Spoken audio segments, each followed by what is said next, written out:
Good morning, Raptor Freaks. Lexi Outs here, and it is daylight savings spring forward. So I'm still here at 9:30, but it's really 8:30. I always feel like the DST is utilized as a weapon against teams in the NBA. I feel like today is a weird day because we've got both our teams playing. We have the opportunity for a double W, but also everybody's all screwed up because the time has changed. And now all of a sudden it's an hour fast further past, and we lost an hour of sleep last night. So I always find this fishy. The Raptors will play today at 6 p.m. Eastern, which, if you really think about it, it's actually 5 p.m. So it's just weird, man. It's annoying. The 9:05 will play at 2 p.m., but it's really 1 p.m. Either way, we've got two games today, so I got to get right into the preview, and we'll do the refs and the latest lineup news for both games. We'll first do the Raptors 9:05 game since it's in the order of the day. 2 p.m. Paramount Fine Food Center. We're playing the Philadelphia 76ers G League team, Delaware Bluecoats.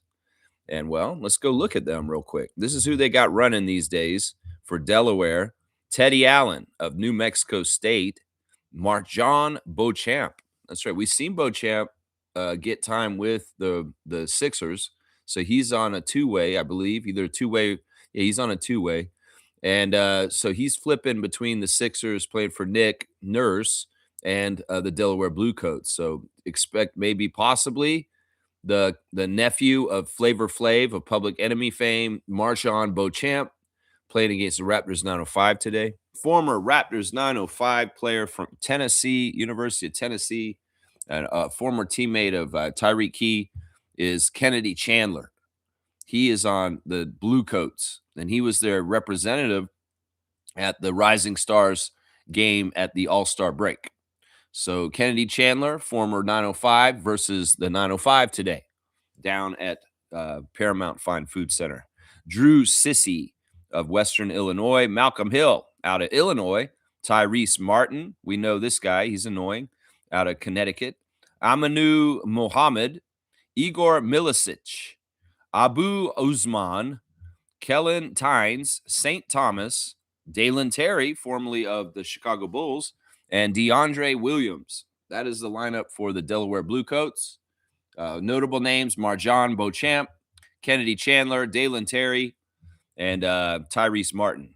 These are the guys that we know the best out of them. Now, the refs for this game are our crew chief will be NBA ref Sheree Mitchell, number 63 in the G League. Catherine Chang is the referee, number 30.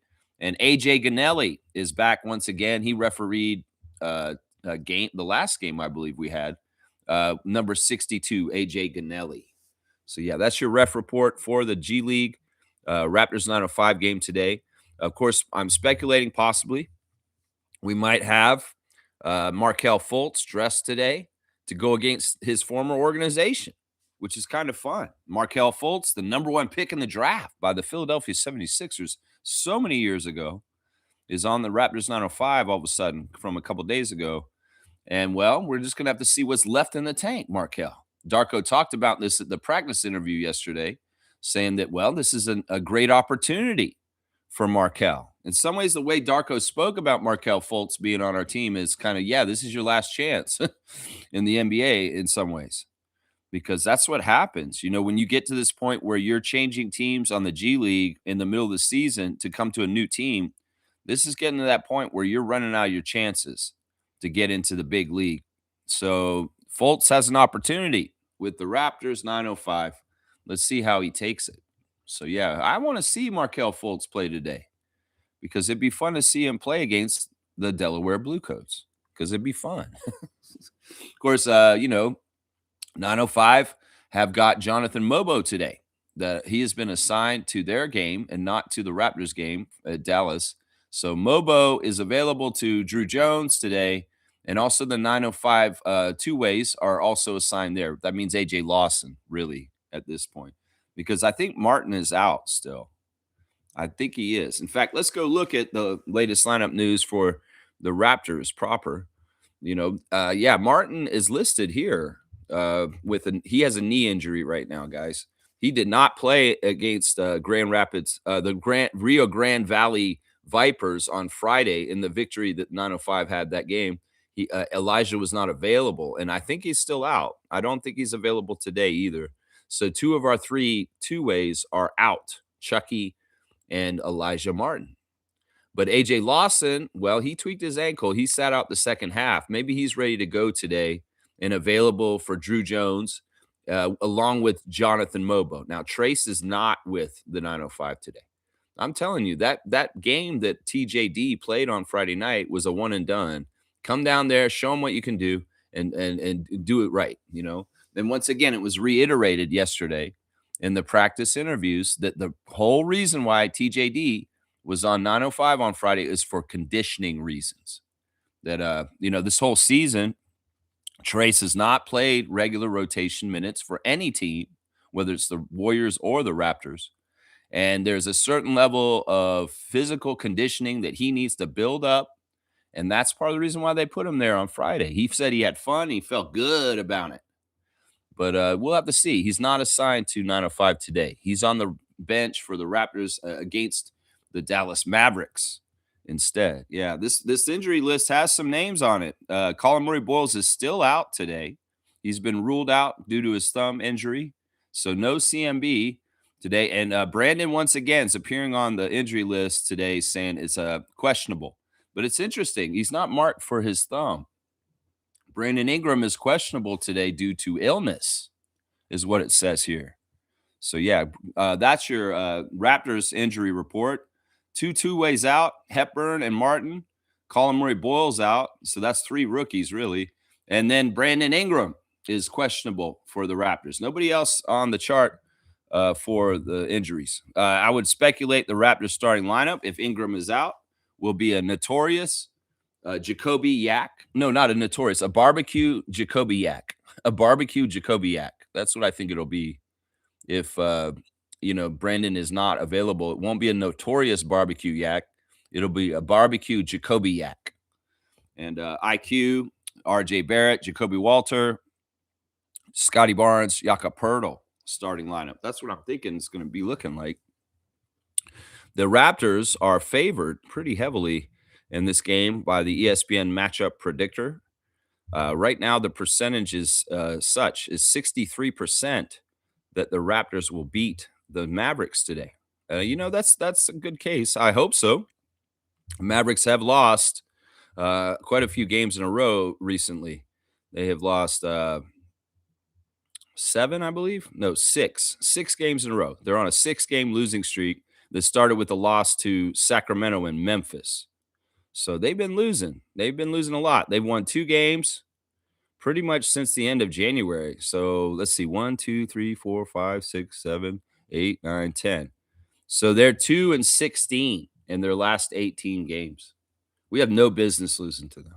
No business. Now, could there be a ref hit job today or a manipulation or some sort of shady thing? Well, this is the thing. Raptors, if you play to the top of your ability and your talent and you limit your mistakes, even if the refs are trying to help the Mavs on the slight to try and steal a weird win at this point in the season, y'all should be good enough to overcome all that. But this is dependent on y'all coming with the right energy and playing correctly and ethically in the right way. If there's a close game and things are weird at the end of the game, you could get this game stolen from you in a trap game because, in some ways, NBA storylines might want to toss an extra win towards Cooper Flagg and the Dallas Mavericks. So you can't take this game lightly, even though they've lost 16 of their last 18 games. You really got to be careful because in some ways, NBA storylines might want something. If you play lackadaisical, you play crappy, and you let the Mavericks hang around you in the game, there is a possibility that they'll screw you over, the referees, just so you know. Looking at the other side with the injuries for the Dallas Mavericks, as I put on this cover photo of this stream, Cooper Flagg is questionable today. There is a chance that he will not be playing today to make his debut in Canada in Toronto in a home game here. It is a foot injury. So if anybody bought tickets today to see Cooper Flagg, you're a fool, because you may not get to see Cooper Flagg except for in street clothes on the bench. So yeah, he's questionable. Of course, we know Kyrie Irving is out for the rest of the season due to a knee injury. Derek Lively II is also out. He's had a surgery long time ago in December, and he's going to be out for pretty much the season. Other guys on their injury list, our Canadian guy, Dwight Powell, longtime Dallas Maverick. I mean, he's been playing for the team for over 10 years now. He is probable for today. He has a right calf tightness. And Marvin Bagley III, he has a neck injury, and he's questionable for the game today. So that's your injury report for the Mavericks. Who are the Mavericks at this point? Of course, we saw the Mavericks very early in the season, and they stole a win from us in Texas before things were sorted out, before they were sussed out as a bad team. They were lucky and beat us with height with Anthony Davis and Cooper Flagg having a phenomenal first game against the Raptors. And, well, we got get back to get at them. There's no reason for the Raptors to get swept by the Dallas Mavericks this season. So they need to even it out at home, protect the North, and get their home record, which is 500 right now, which is insane that they have the same amount of wins and losses at home this season. We need to get one more win over the losses, and that means beating Dallas today. That's right. All right, the depth chart for the Mavericks. Cooper Flagg is normally the starting point guard, but he is, as I said, questionable. Max Christie's been starting at shooting guard recently. The veteran Chris Middleton, who was saved from Washington, is starting at small forward. PJ Washington is the power forward. Daniel Gafford is the center, and he is healthy as far as I can see. Since Cooper may not be playing, it may be Brandon Williams starting for the Mavericks at point guard today. Najee Marshall is off the bench. Klay Thompson is available and is healthy, so we should see Klay. He comes off the bench, though. He's not a starter, which is interesting. Caleb Martin is available. RJ Nembhard Jr., the brother of Andrew Nembhard, of course, is playing as a rookie for the Mavericks this year. Aurora's RJ Nembhard. So look for him. A little bit of Canadian content on the other side with him and a couple other players, Dwight Powell, if he is available. AJ Johnson is on this team. Let's see, who else? Musa Cisse and Tyler Smith. Tyler Smith was just signed to their team out of the G League on a two-way. I think he was signed away from a team we just saw, the Rio Grande Valley Vipers. He was on the Houston G League team, and the Mavericks took him and put him on a two-way. So, yeah, Tyler Smith, the former G League Ignite player. So, yeah, that's the look at the Dallas Mavericks depth chart right now. Yeah, it's a different team. No Anthony Davis, no Luka, none of that kind of stuff at this point. Yeah, well, we got to beat them. We got to beat them. So, yeah, all right, let's get into the refs, the referees for the big game. First of all, in the replay center today, Brian Forte, Eric Dalen, Michael Smith, and Simone Jelks will be sitting in Secaucus watching everything. And on site here in Toronto for our crew, today it will be Kevin Scott returning to Toronto. We haven't had Kevin a lot this year. This will be the second time we've had him this season. Kevin Scott, number 24 out of South Carolina in his 15th season. His favorite TV show is 48 Hours. He likes the movie Shawshank Redemption. He likes to listen to Eric Church. His favorite book is Friday Night Lights. He likes to eat cheese pizza. His favorite app is the Weather Channel. He liked to visit the Great Barrier Reef. He'd like to go on an African lion safari. And his hidden talent is facial recognition. So this man's got AI in him.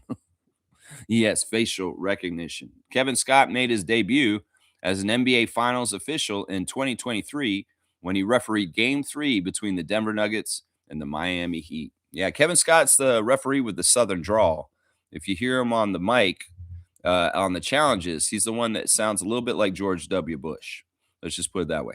We've had Kevin just once this year. It was really in the earlier part of the season. We haven't had him for a long time. We did lose that game. So we're 0-1 with the crew chief, Kevin Scott. We win 53% of our games in the history of Kevin Scott. He is the highest winning percentage of the 3 refs today. And the Mavs win 49%. So 53-49 for the Raptors with South Carolina's Kevin Scott, the crew chief tonight. Yeah, so we got favor with the crew chief right there, but we are 0-1 with him for the season. The second ref is going to be Drake Lover, Mitchell Irvin. Mitchell Irvin, we've had a few times this year, 2 times actually. He's in his 11th season out of New Orleans, number 27. His favorite TV show is the Power Book series. He likes the movie Coming to America. As I said, he loves Drake. His favorite book is Between the World and Me. He eats char-grilled oysters. He likes to use TikTok. He'd most like to visit Africa, and his bucket list is a skydive. Before joining the NBA, Mitchell Irvin officiated in the NBA G League for 4 years, working the playoffs and finals in 2014 and 2015, and the All-Star game in 2014. Yeah, Mitchell's been an interesting ref for the Raptors over the years.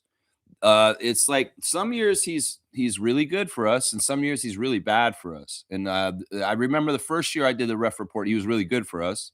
The second year I did the ref report, he was really bad for us. So he kind of flips. He flips every year. And last year he was bad for us. So this year he's been pretty good for us. We've had him twice this year, and we are 2-0. And the last game he refereed for us was that overtime 1-point win over Philadelphia. And those 2 games that we played against Nick Nurse and the Sixers in 2 days in a row. And I was at that game, and I remember because I saw Mitchell there, and I was yelling at him. But we ended up winning that game. But that game was very, very close, and they probably wanted us to lose. So we won that one by the skin of our teeth. So 2-0 with Mitchell Irvin this season, and with a 52% winning record over his whole career when he refs Raptor games. So 52% winning. The Mavericks have a higher percentage with him, 58%. So 52-58 for the Mavericks with the second ref, Mitchell Irvin, Drake Lover. I don't think Drake's going to be at the game. Not for this one, and he hasn't really been showing up all season. I think that things have soured with Drake and the Raptors. The third ref is one we've seen the most this year. This will be our 6th game with this referee today, Jenna Schroeder. Jenna Schroeder, number 20, out of Flint, Michigan, in her 7th season. She loves the Tina Fey show, 30 Rock. She loves Dirty Dancing, the movie with Jennifer Grey and Patrick Swayze. Her favorite musician is Bob Seger. She most liked to visit Australia. And her favorite her bucket list is to see Billy Joel, Eric Clapton, and Rolling Stones in concert.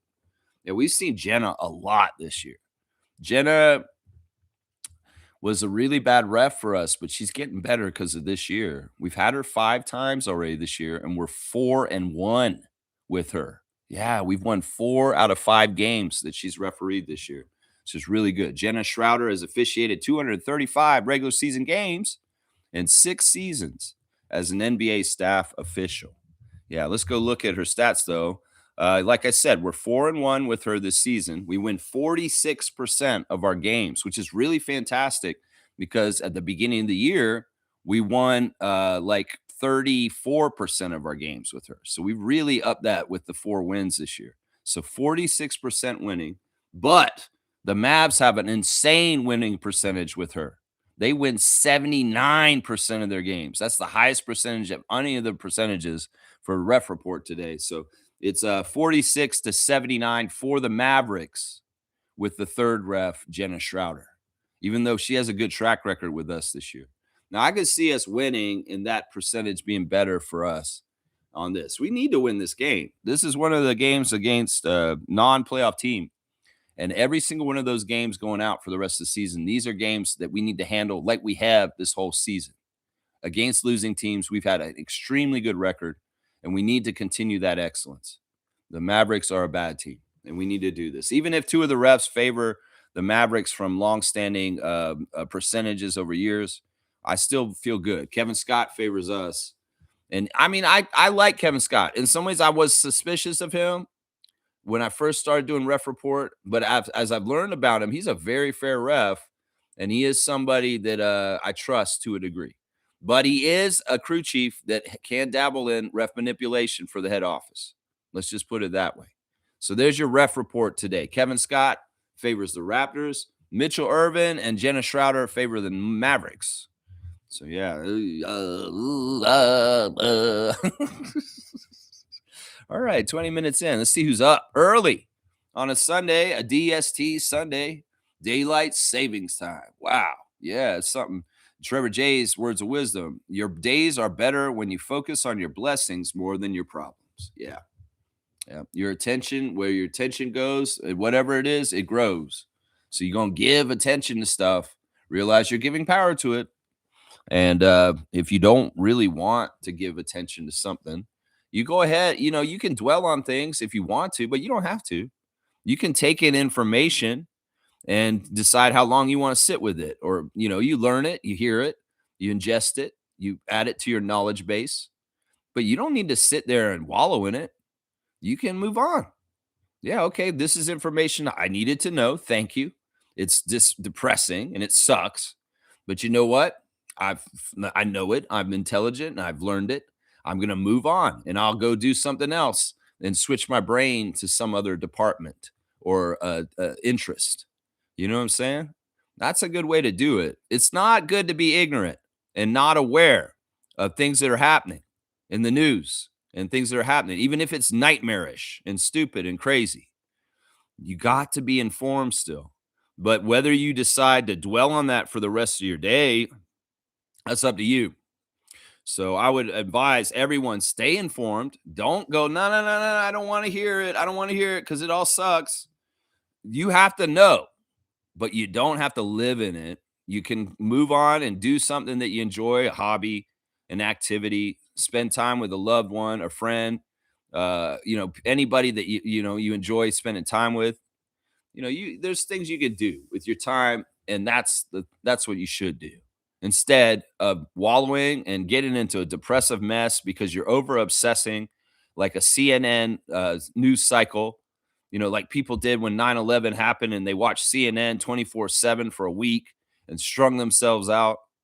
Nah, don't do that. Don't do that. You take in the information, you understand, you're aware, you're not ignorant and dumb to the world situation, but you don't let it live right up next to you locally, right up next to your body while you're doing your day-to-day activities. That's what you do right there. Thank you, Trevor, for the words of wisdom. Blessings to Jones family and all the Raptor Freak families. That's right. Trevor Jace brought up that there was a new open gym that dropped yesterday at noon, and I was in there in the premiere. And of course, this one was on Trace Jackson Davis, the latest acquisition for the Raptors. And well, it was a good episode. I learned some things about his background and where his path was to get to where he is. He's quite an interesting person. He was a late bloomer. In some ways, he had to grow in high school to take basketball seriously. He's not like a lot of the NBA players around the league that really just got into it as a child and were groomed and trained from very young. In some ways, Trace was just an ordinary guy who happened to have natural basketball skill and size, and the sport gravitated towards him, not him gravitating towards the sport. Because as he said, it's like it wasn't really until like my sophomore or junior year in high school I took basketball seriously. That's interesting. A lot of that had to do with him having a 6-inch growth spurt and jumping up to like a 6'5" person. That's a lot of what it had to do with. He's a self-admitted fat kid. He said, "Yeah, I was out of shape, and kids made fun of me because I was not in good shape when I was in my kind of preteens. But then he got tall instead of wide, and that's when his basketball started taking off." The interesting thing about Trace is he's a natural. There's a lot of innate natural reading and telegraphing and tendencies that he does with his body. They're just badass. Just really, really good natural tendencies. And I seen it in his journey. I forgot about his career at Indiana. And it was very interesting him talking about how he stayed for the full 4 years and how that evolved and how that had to do with the pandemic. And also just like, he feels like if he came out right away after his first year at Indiana, he might have been a lottery pick near the top of the draft. But he continued to go back because of injuries and pandemic. And he really, really cherished and enjoyed his 4-year experience at Indiana University. and the bonds and all that he made with his teammates, and that, in some ways, I think that it's smart when players stay 4 years in college instead of running to the NBA so fast, especially now that there's money in college. But that in some ways, that's a testament to the kind of player Trace is too. It's like he was in no rush to get the NBA, and he took his time and took his full 4 years of eligibility. So, it was a great episode. They were not fast enough to edit in his fantastic game from Mississauga on Friday. No, in fact, they had barely had any Raptors highlights of him playing. Of course, he's only barely played for the Raptors on the at Scotiabank. That first game he played, and then a couple of little appearances here and there. So there's not a whole lot of footage to mine of him in a Raptors jersey, but hopefully that'll change. I'd be very curious to see if Jackson Davis gets a chunk of rotation minutes today, just solely on his performance from Friday night. This could possibly happen, seriously. Then he came out there, he showed something, and Darko's like, let's reward him. He's one of the 10 tonight against the Mavericks. With a couple guys sitting out, this is very likely. If we don't have Brandon Ingram, Colin Murray-Boyles, then maybe Trace is going to get one of the 10 rotation spots today and get to play regular rotation minutes against the Mavericks. I hope so. I think that if you have a merit system in your organization where you reward people for success and doing very well, what Trace did on Friday night on G League court deserves rewarding. That's what I would say today. Yeah, that's what I would say. Yeah, Trevor J's brought this up. Yeah, it's a fantastic open gym episode. Once again, check it out. Check it out. It's what we expect from them. Is fantastic inside coverage behind the scenes of players. And this is introducing Trace Jackson Davis. This is who he is. Get to know him. It's really apparent in the open gym episode just how much Dale was not a part of his life. Very interesting. Dale Davis, the former Indiana Pacer, is, of course, the biological father of Trace Jackson Davis. And you see Trace's father that has the Jackson last name way more in the open gym episode, up close in proximity as in the family, than his biological father, Dale. You do see Dale Davis for a second in the episode in a picture posing with him, but they're not like this because he wasn't raised by him. He wasn't trained by him. He did get his genetics, though, and that has very been helpful to his talent. But it's a very interesting thing that he's the son of Dale Davis, but Dale Davis is not really his father. Let's just put it that way. Yeah, let's see. Trevor's brought up that there was some movement in the Eastern Conference standings last night, and the Sixers fell into the play-in. Yeah, they lost. They ended up losing their game in the end, and Orlando won, and Miami. They've both jumped ahead of the Sixers. That's how precarious the edge of the playoffs into the play-in is right now. And Orlando has got that 6th playoff spot currently because it's all jammed up, though. They're actually tied with Miami, but I guess they have the tiebreaker over them to be in the playoffs and them being in the play-in. And the Sixers are now in the 8th spot in the Eastern Conference playoff standings. The Raptors are hanging tough. That's why another reason why let's not mess with the Mavericks. Let's not get swept by them. We need the win to keep ahead of the Florida teams in the NBA because they're just below us and they are a little dangerous. Miami Heat and Orlando Magic. So, yeah, we got to watch out. Trevor's also saying here, the Sixers lost the Hawks last night. Tyrese Maxey got hurt. Man, Sixers, man. It's almost like you can build up some bad energy for your team by losing on purpose for almost a decade. Yeah, in some ways, it's like you don't mess with the basketball gods and do dishonorable things like that, Philadelphia 76ers. You pay for it forever. You really do. It's like you want to take shortcuts. You want to do dirty, underhanded shit. Well, Markelle Fultz is on Raptors 905 now. Let's just put it that way. You get what you get. That's what Jack Armstrong said. You get what you get.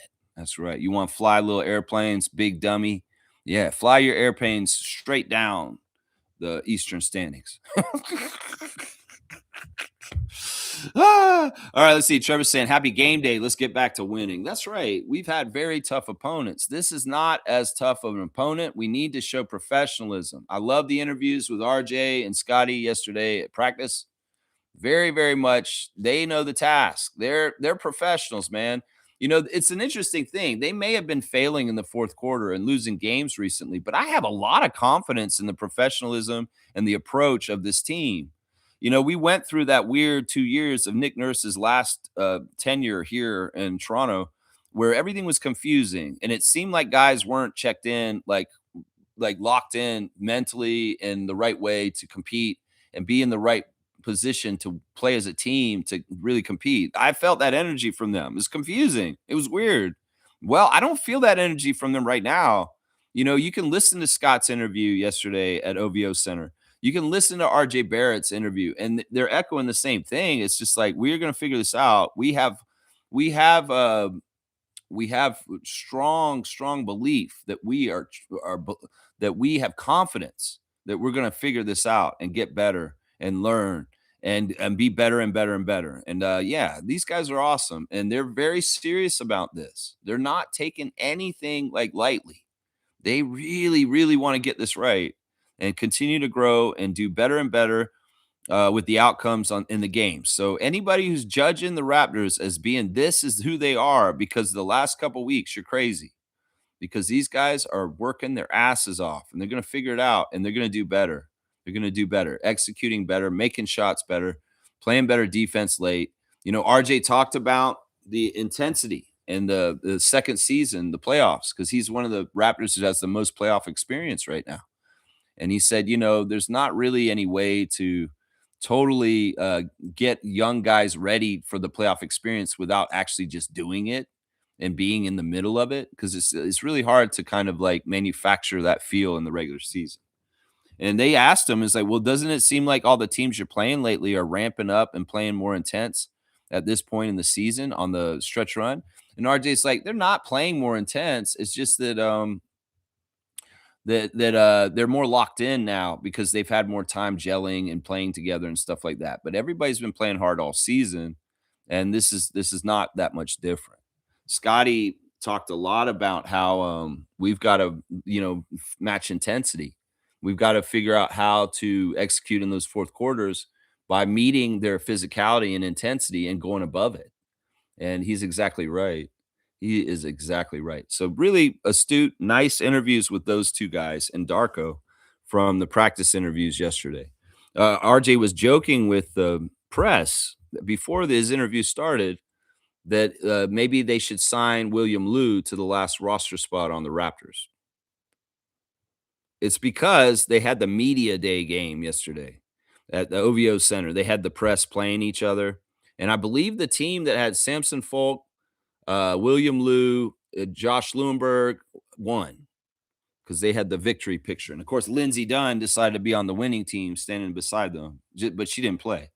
So yeah, apparently because they were playing and doing their media game where these guys play. I mean, if I played, I would dominate them. First of all, I'm way taller than all of them. And I do have shot blocking ability. And yeah, I would mess them up. Bam. I'd be blocking Samson Folk. I'd be bam. But yeah, RJ, I'm sure there's a better media member than William Liu to add to the Raptors roster. But that was kind of hilarious that RJ was making fun of him, saying, you should be the last roster spot. I'm going to call Bobby. That's kind of what he said. Anyway, all right, moving on. Mo's here. Good morning, Superfan Monique Lawrence. Such a joy and a privilege to have the Superfan in the chat live with us. Good morning, Raptor Freak crew. Happy game day. What Raptors team shows up at the game today? I don't know. Are you going down there? I don't know. This could be a game that Monique is going to get down to the arena for 6 p.m. to watch. Yeah, this is a good question. I don't think that it's a different team that's showing up. It's just that the opponent we've been playing is tough. I think we played these teams really well. Things fall apart at a certain point, but that's just the learning of being the excellent team for the whole game. And the youth of our team does show at times. This is part of the issue with the bench right now is that, you know, Jacoby and Jamal are great players, but they're still second year players that are in a progressive journey through the NBA, learning the different levels of what it takes. And in some ways, you know, these guys are second year players. They hit a wall of that this is really hard, and you got to go even further because you know we can't have you guys goose egging, and we need you guys off the bench to make solid contributions. So I don't know if this is a different team that shows up day to day. It's just the opponents we've had have been very different between like a Chicago versus a New York. You know, these are different levels of teams, and it's really more the opponents. I think that they've had consistent efforts and come out correctly. It's just that it wasn't correct for the whole 48, and something fell apart at some point against a very high level team like the Timberwolves. I think that's part of it. So, Fiercely saying, "Good morning, fam, and happy game day. Let's get the dub today. I'm all about a double W today. Yeah, I want a double W.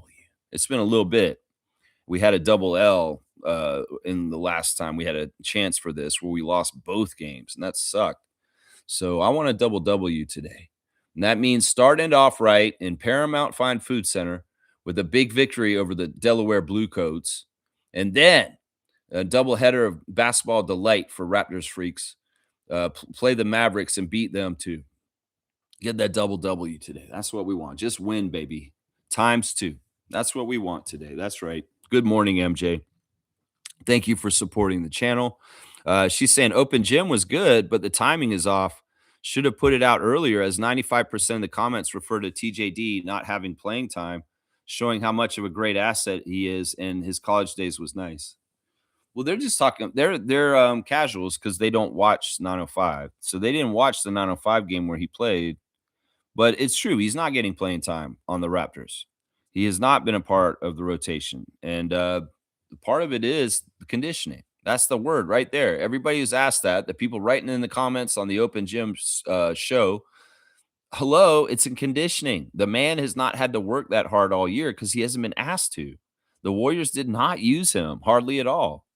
And, you know, he's come here and he's not totally up to the conditioning snuff to be a regular rotation player for the Raptors right now. So in some ways, they're ramping him up. They're building him up. And maybe it's not in the game. Maybe they're going by a lot of stuff that they see behind the scenes in practice.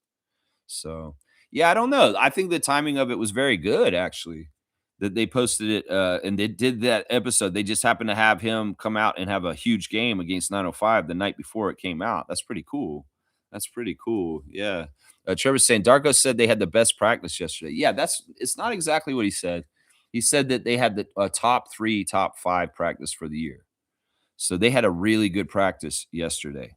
And what they focused on, and this is what everybody will like to hear, is unforced turnovers, is dumb turnovers. They did a lot of drills and a lot of work going over dumb stuff like the 8-second violations, inbounds violations. And maybe they did some passing drills and other stuff, because the main focus of the practice yesterday, one of the top 3 practices all season, although Darko did say all of our practices are super good, because in the Open Gym episode, we saw him saying, if we're playing, we're going all out playing. If we're practicing, we're going all out practicing. If we're resting, we're going all out resting, and we're off. You know, we really get in those modes and we don't waste any time. It's like he's explaining to Trace on the Open Gym episode. He's like, look, I'll have you come here and work very hard in practice. This practice is meaningful. We're not coming here to stand around and just waste everybody's time. If I have you guys here for practice, we're going all out and we're getting as much as we can out of this time while we're here, because I don't want any like half-ass kind of like, you know, behavior or work here. We got to do it right. And I like that part with Darko saying, explaining that to Trace and saying, like, look, if you're resting, you're resting. If you're practicing, you're practicing. Go all out. And, you know, that's a good mentality to have, because you do need a balance between work and rest as an NBA player throughout the long, grueling NBA season. And so there really is defined times. It's like, look, this is the time to work. If I'm calling you guys in for practice, you got to be here prepared and ready to look at the details and do this shit, because I don't want to stand here and feel like I'm wasting my time. And I don't want y'all to stand around here and feel like this is a waste of time either. You know, you guys are important players for the team. We need to utilize this very valuable practice time while we have it to get the most out of it. So that kind of mentality and that kind of energy around the Raptors practices all year is part of what helps them progress and grow and rebuild and be better and better. So I like that from the open gym episode, and also you tether that to the interview yesterday with Darko talking about how good practice was yesterday. Yeah, we're not trying to waste our time.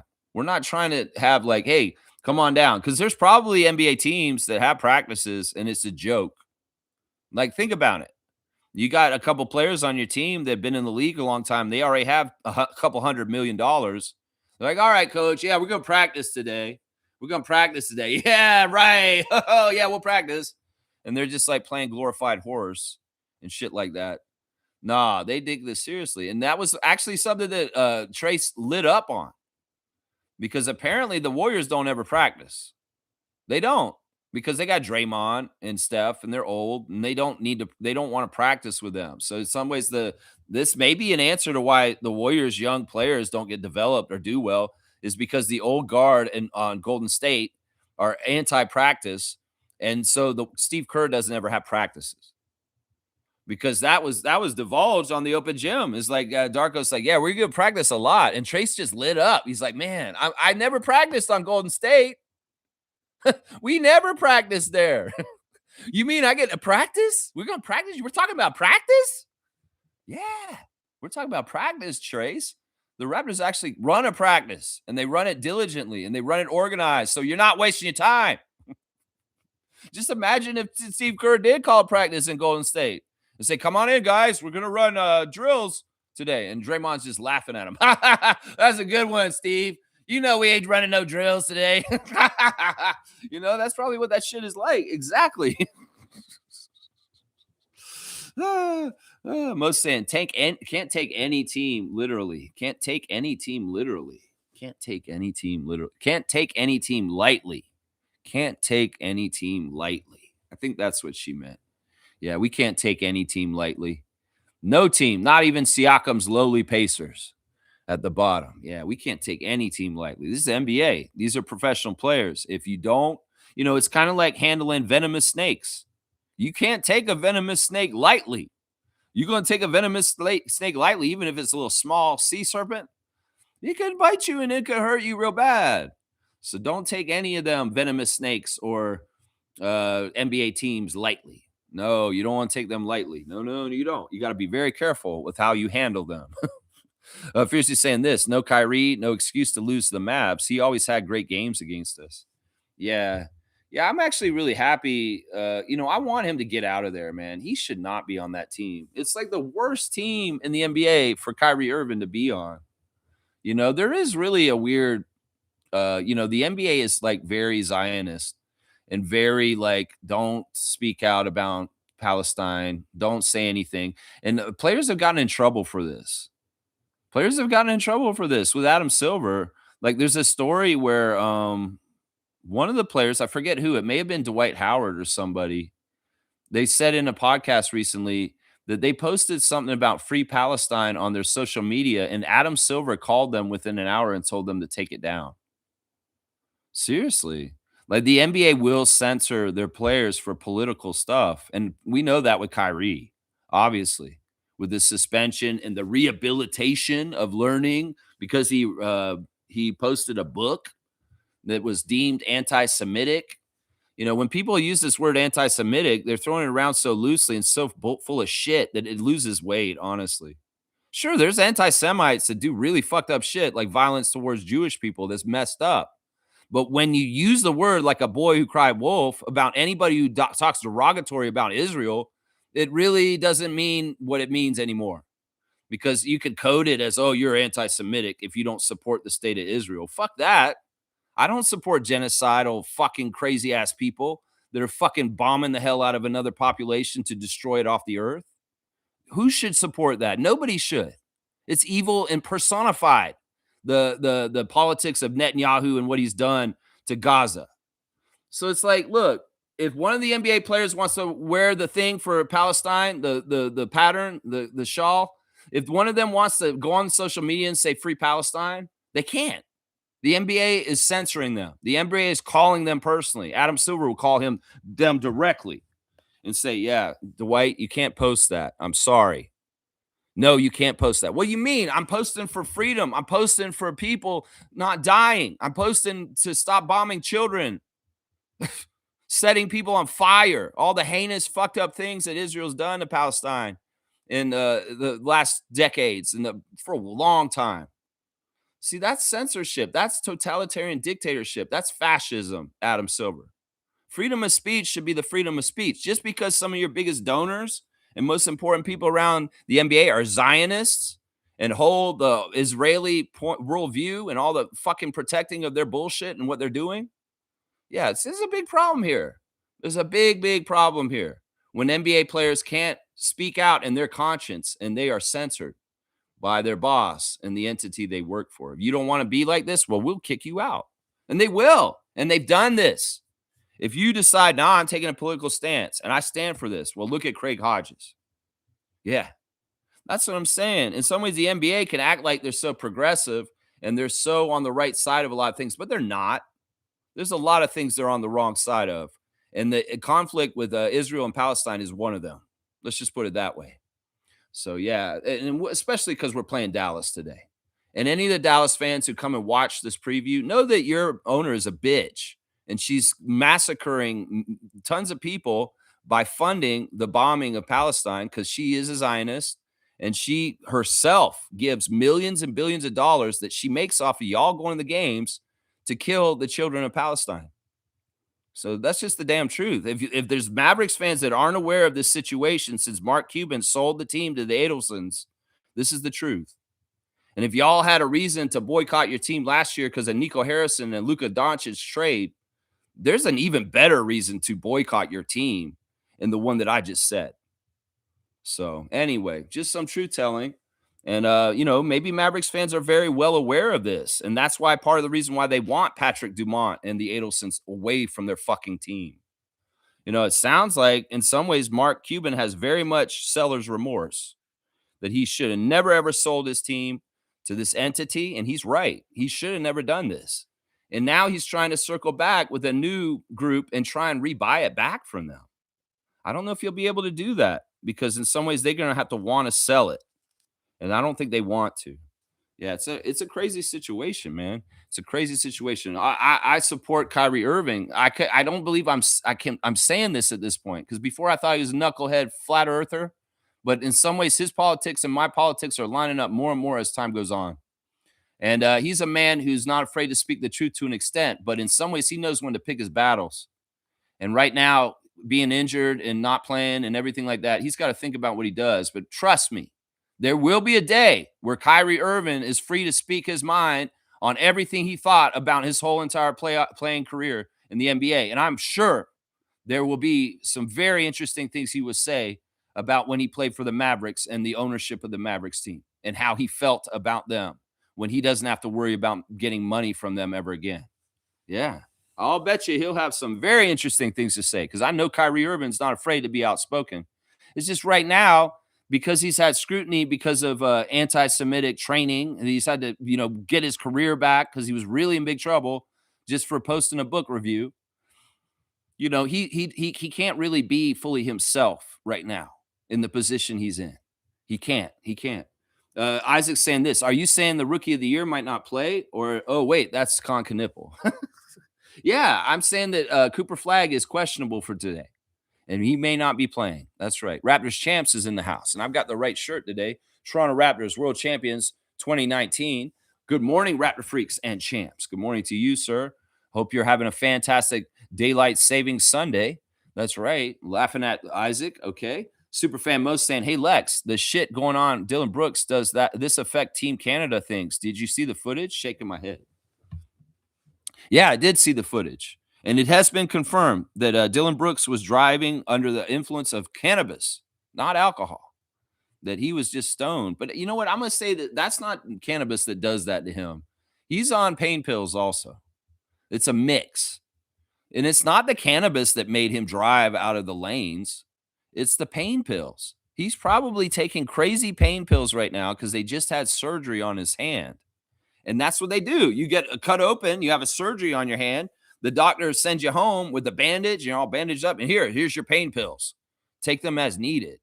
I think that's what this is. This is one of the most convoluted, fucked up things. You think when you hear a DUI that he's drunk and he's drunk driving, but he's not drunk. He was not drinking and driving and taking pills to calm his pain. And I think it's not the cannabis that makes him drive weird or all over the road and get in other people's lanes. It's the pain pills from because when you listen to him talk in that video, he's slurring his speech and like kind of woozy and like "Whoa, whoa." That's not cannabis. That's pain pills. That's prescription pain pills that made him intoxicated to not be able to drive. And this will not affect his team Canada at all. Not in the least, Monique. Do not worry about that at all. This is in the States. This is with the Phoenix police or whoever, Scottsdale. And honestly, they have a track record of getting famous people for DUIs in the state of Arizona. They really do. Some ways it's because the state of Arizona racially profiles people when they pick people up, whether they're brown or black. Yeah, you especially if somebody has a nice car, yeah, they're gonna go pull them over. That's the sad truth about Arizona law enforcement is there's probably a lot of racial profiling. So I've heard many different athletes and celebrities over the years get DUIs in the state of Arizona. So this doesn't surprise me, you know, doesn't surprise me. I think that Dylan, in some ways, has a case probably he can take to court and get it all thrown out. This is a thing, DUI is easy to prove if you have a blood alcohol content. Unfortunately, this is an area of expertise for me because I've gotten many DUIs and I know all about law enforcement around DUIs in Florida. And I would guess that a lot of this is the same. The thing is to get somebody for DUI when they're drinking, you have to have their blood alcohol content. You have to have them blow and you have to have it legally like record. So you can take it to court and say, yeah, he was drunk. Here's the record of him being drunk. Well, you can't do that with cannabis correctly because there's no test really in the field to test for that. So basically, the cop took him in on charges of showing signs of being inebriated and driving poorly. And he, in his thoughts and his judgment, this is not a safe driver, and I'm taking you in. It's not that he has hardcore facts that this man actually has something in his body that's making him not be able to drive, like a DUI blood alcohol test. He's basically making a judgment call. He walks up to the car. He pulls him over, first of all, because he's driving erratically and he's weaving in and out of his lane. He pulls him over. He approaches the vehicle. He smells a strong odor of cannabis from the man's car. It smells like a dispensary in there. And Dylan gets out. And the next part of the arrest, see, I know all about this shit. Trust me, because I've been that guy and I've watched, I've learned, I had to learn about this stuff the hard way because I was in trouble.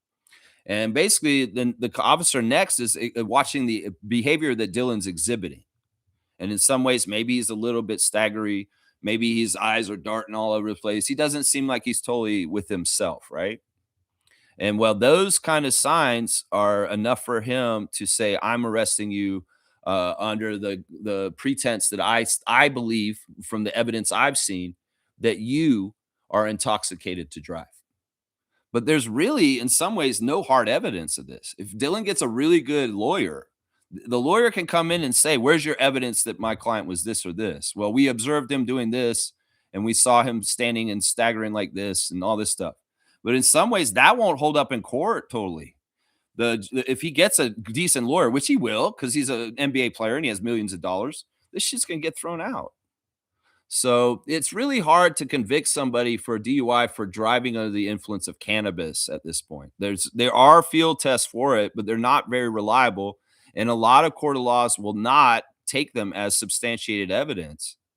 So I don't think he's in trouble, Monique. I think this is a big publicity stunt. In some ways, he'll look bad for it. But then again, Villain Dylan's going to look like he's going to look like he don't give a shit, right? And this will definitely not affect his Team Canada status. No, this is a state of Arizona jurisdiction. Has nothing to do with Canadian law. And I don't think that Rowan Barrett Sr. or Michael Bartlett would kick Dylan Brooks off the team just for this. They wouldn't do that. Yeah. Yeah. So a little bit more in depth, just from my own experience and knowledge of DUI law, about what I think is going to happen with this. And we'll see if Lex can get this right, just like a ref challenge. Like I see the team challenges in the games, and I can kind of predict how they're going to rule on it. Well, let's see if Lex can be right on this DUI thing with Dylan Brooks, and see if he is going to get out of it. Right? We'll see. I'll bet you he will. They'll have the footage of the body cam, and there will be some stuff. Maybe I'll bet you what he'll get is he'll get probation and a fine. I'll bet you that's it. He's definitely not going to go to jail. And he'll probably just get probation and a fine. He'll probably have to pay a big fine. Is probably what it is. Neil's saying this, just like that. The Sixers are in the play-in. That's right. Just like that. Just like that, Neil. And thank you for supporting the channel. Most saying agree fiercely. Saw the comments on TJD. Well, nephews and Raptors Nation are really happy with shiny toys. You get a new toy on Christmas. Ooh, yeah, I love this new toy. Let's play with it. Let's play with it. And mom says, no, put it back in the box. You can't play with it right now. We have to wait. It's not conditioned yet. But mommy, you brought me this Trace Jackson Davis to play with. No. Listen to Coach Darko, mommy. The toy stays in the box. It is not conditioned and seasoned enough to be ready to be played with. But mommy, ah! And then they're the little babies at the mall kicking their feet on the floor at the food court. That's what this is. It's just like nephews and casuals. You do not coach the Raptors. You do not know the inner workings of the rotation and the discretion that the coaches use to determine how they're doing things for the team. You don't live on the moon. So stop thinking you know what's best. This man's so good, but he's wasting away on our bench. What are we even doing, Bobby? We need rebounds, and that man's got rebounds. I've seen all the comments and all the bullshit they're saying too. We don't know better than Darko. Let Darko do his job. If we see him out there today, he earned it from going to 905. And, Trace in some ways, he does have a casual kind of attitude about basketball.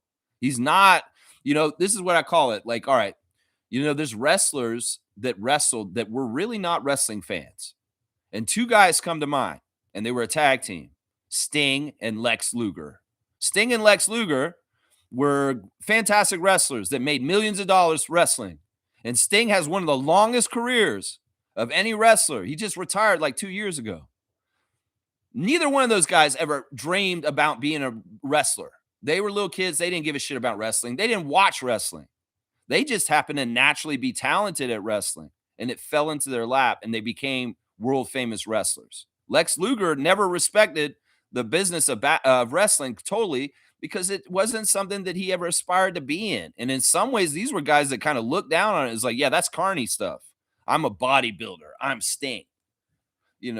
This is kind of similar with Trace, I think, that he never really thought he'd be a basketball player, even though his dad was Dale Davis.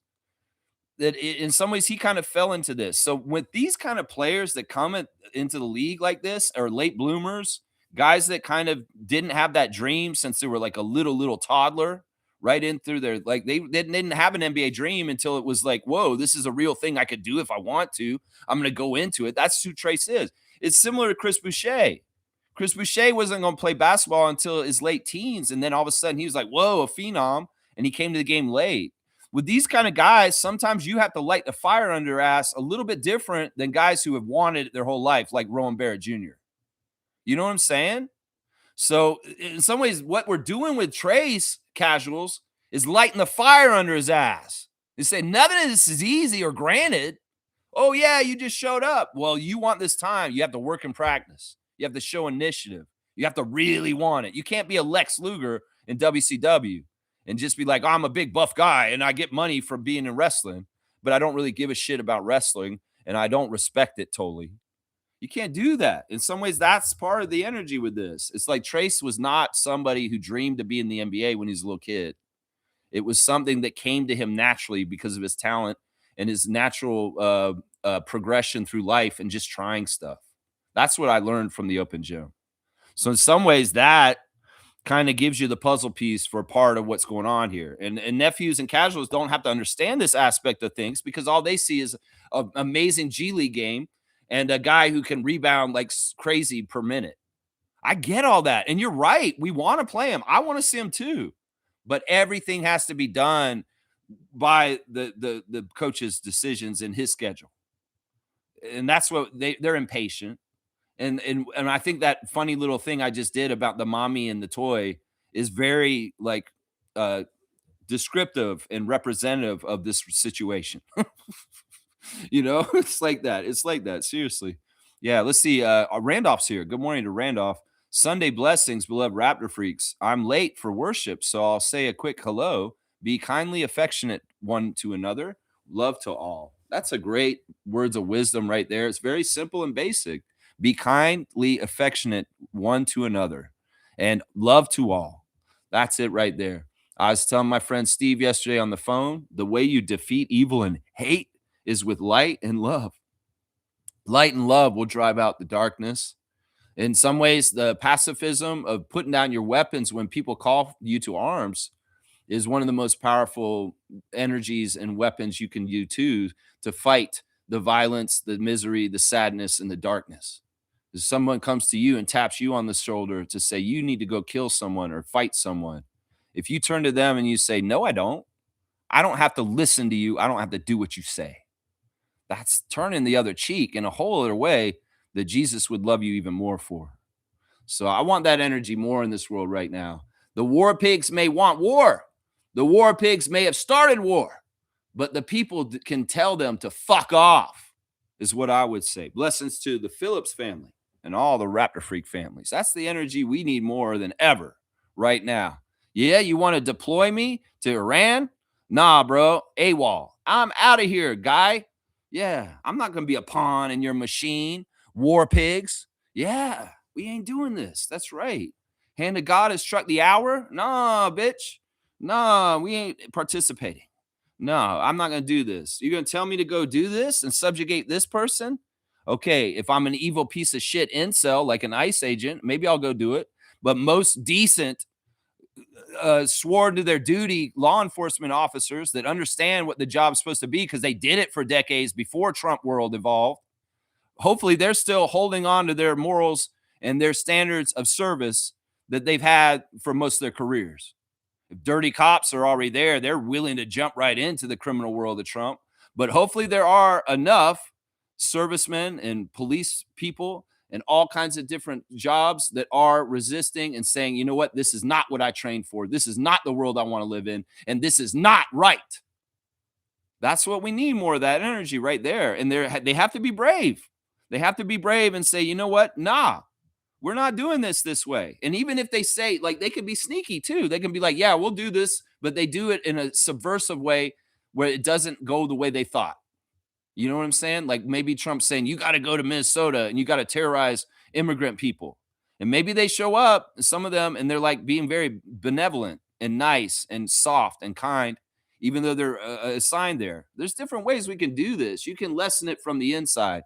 You can take the orders and do them out, but you could do them in a way that's absolutely subversive towards the totalitarian leadership directive that told you. There's ways to fight this. Trust me. And Lex has the answers. People want answers to how to deal with this age coming. I got the answers. Trust me, because I understand the sleeping phoenix and I understand the energy we need to defeat the evil. That's right. That's right. So let's go. Blessings to the Phillips family once again. And our Randolph, I hope you have a fantastic Sunday. And glory to God above. Let's celebrate him today and all the blessings and the creation that we've been bestowed with and the joy and the love and the happiness. That's where we want to put our focus, like Trevor said. That's right. That's right. Isaac's saying this. Atlanta is historically something. I heard the Hawks were so envious of the historic night of Skyhawks celebrating denim pants. They decided to hold their own event celebrating no pants at all. Yeah, this is an interesting story. And I don't even know if I've touched on this. I should have. I think I did. I talked about it when we first heard about Magic City, but I didn't really go in on it about what Luke Cornett did yet. And so we'll do that now. There's theme nights in the NBA are very interesting this year. We've had Buffalo Bills and WWE theme night for the Raptors this year, which is a little bit different.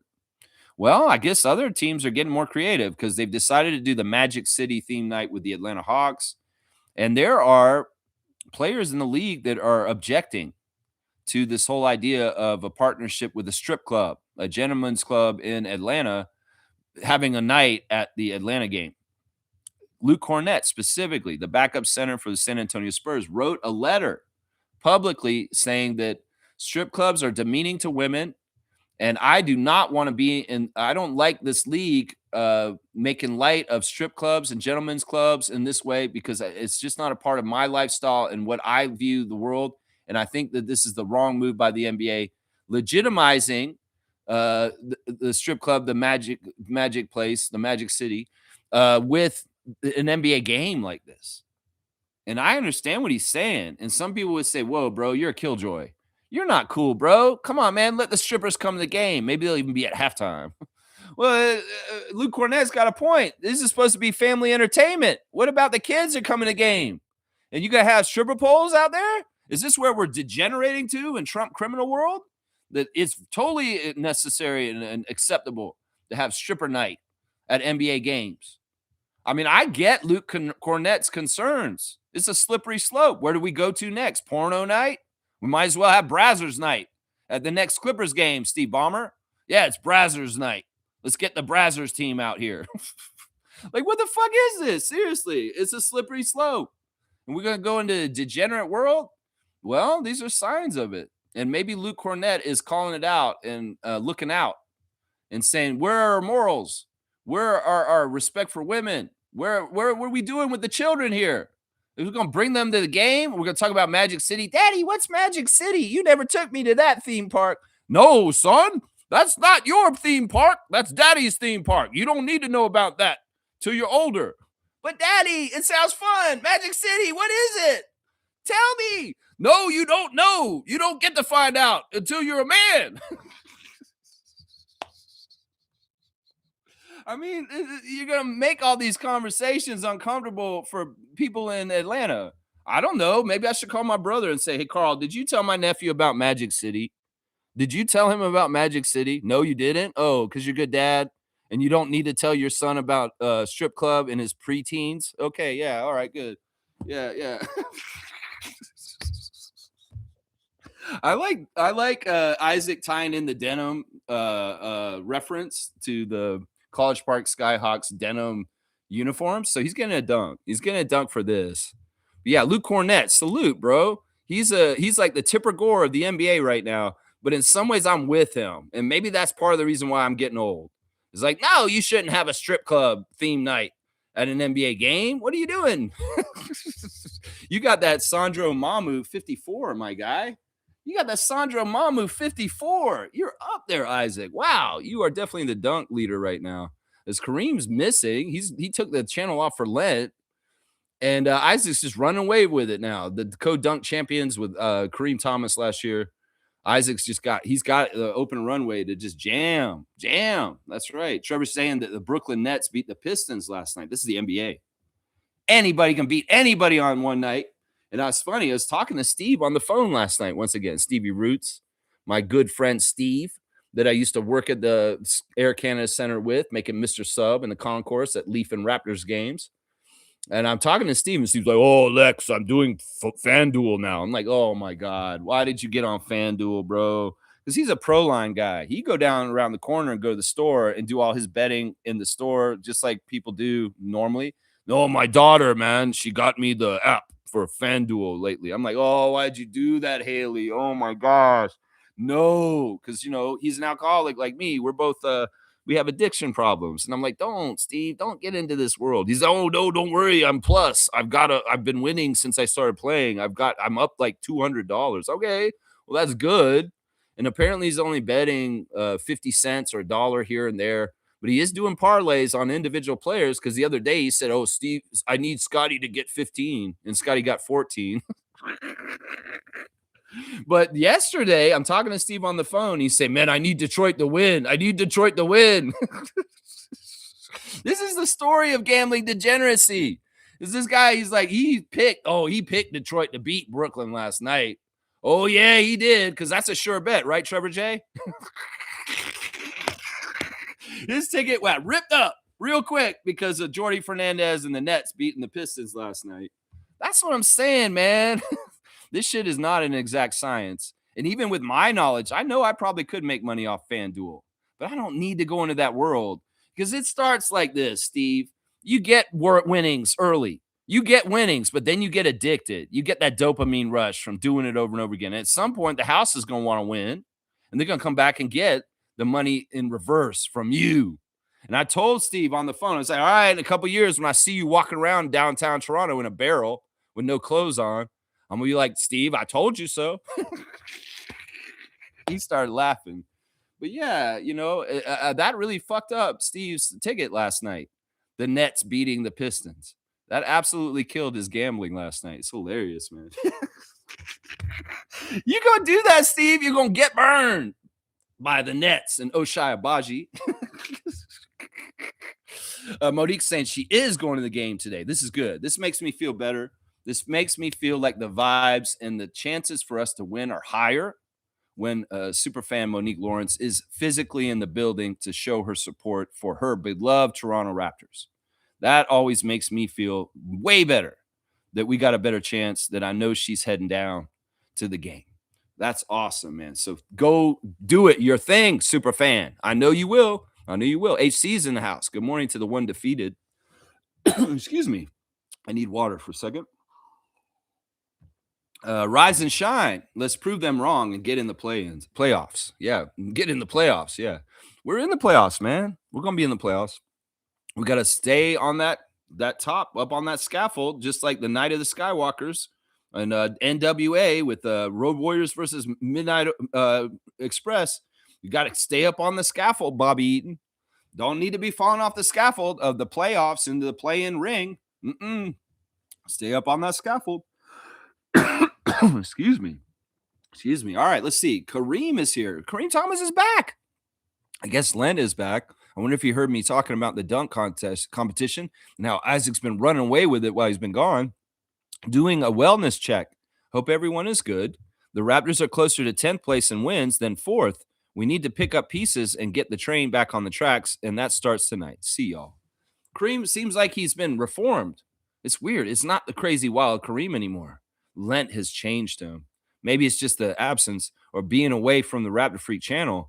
He seems very grown up and not very jokey, and just kind of matter of fact. He just wants to know how we're doing. We're doing all right. You doing okay?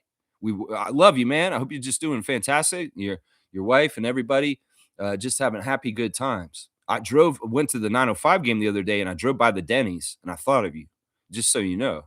Yeah, but I appreciate your wellness check, and I hope that this month has been fantastic. And we miss you guys. We miss you. You're not the only one who's missing right now. There's a few regular Raptor freaks that have not been around for the last couple weeks, and their absence has been showing. Let's just say it's felt. It's felt, Kareem, when you're not here, man.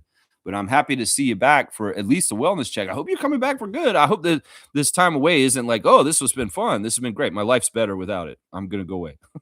I hope that's not it. Oh man, I hope that's not it. Monique is saying, Lex, I read more into TJD's family recently. His brother Tavon is a football player. That's cool.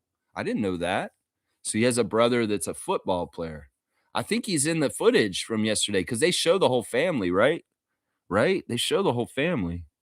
That's cool. That's good information, Mo. I'm going to give you a dunk for providing extra information and going beyond the call of duty to do extra research and digging deep. I should expect this from the super fan Monique Lawrence, that she gets her deets and her knowledge and she digs deep and does the research. 18. You got that Anthony Parker, Maccabi 18.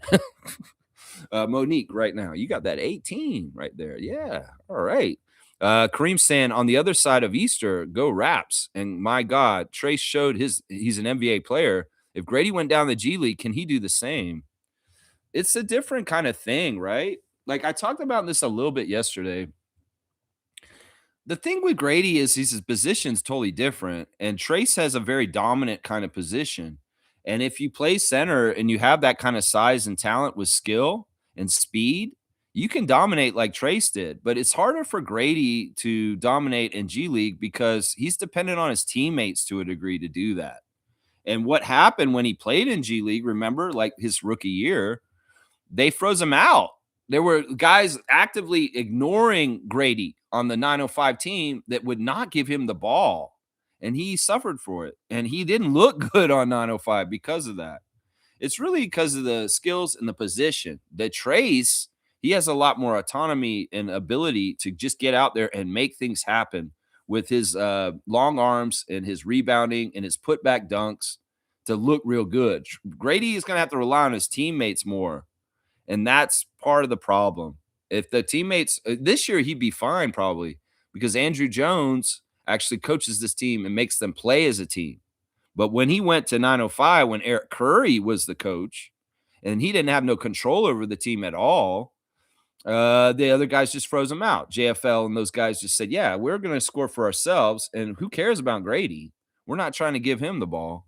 So that's the dangerous thing about sending him down there. It could very well be safe to send him right now because Andrew Jones has such a great culture and such a great control over the team, doing things the right way, that if he told the other guys on the team, you're going to give the ball to Grady tonight and feed him like crazy and make him look good, they probably do it.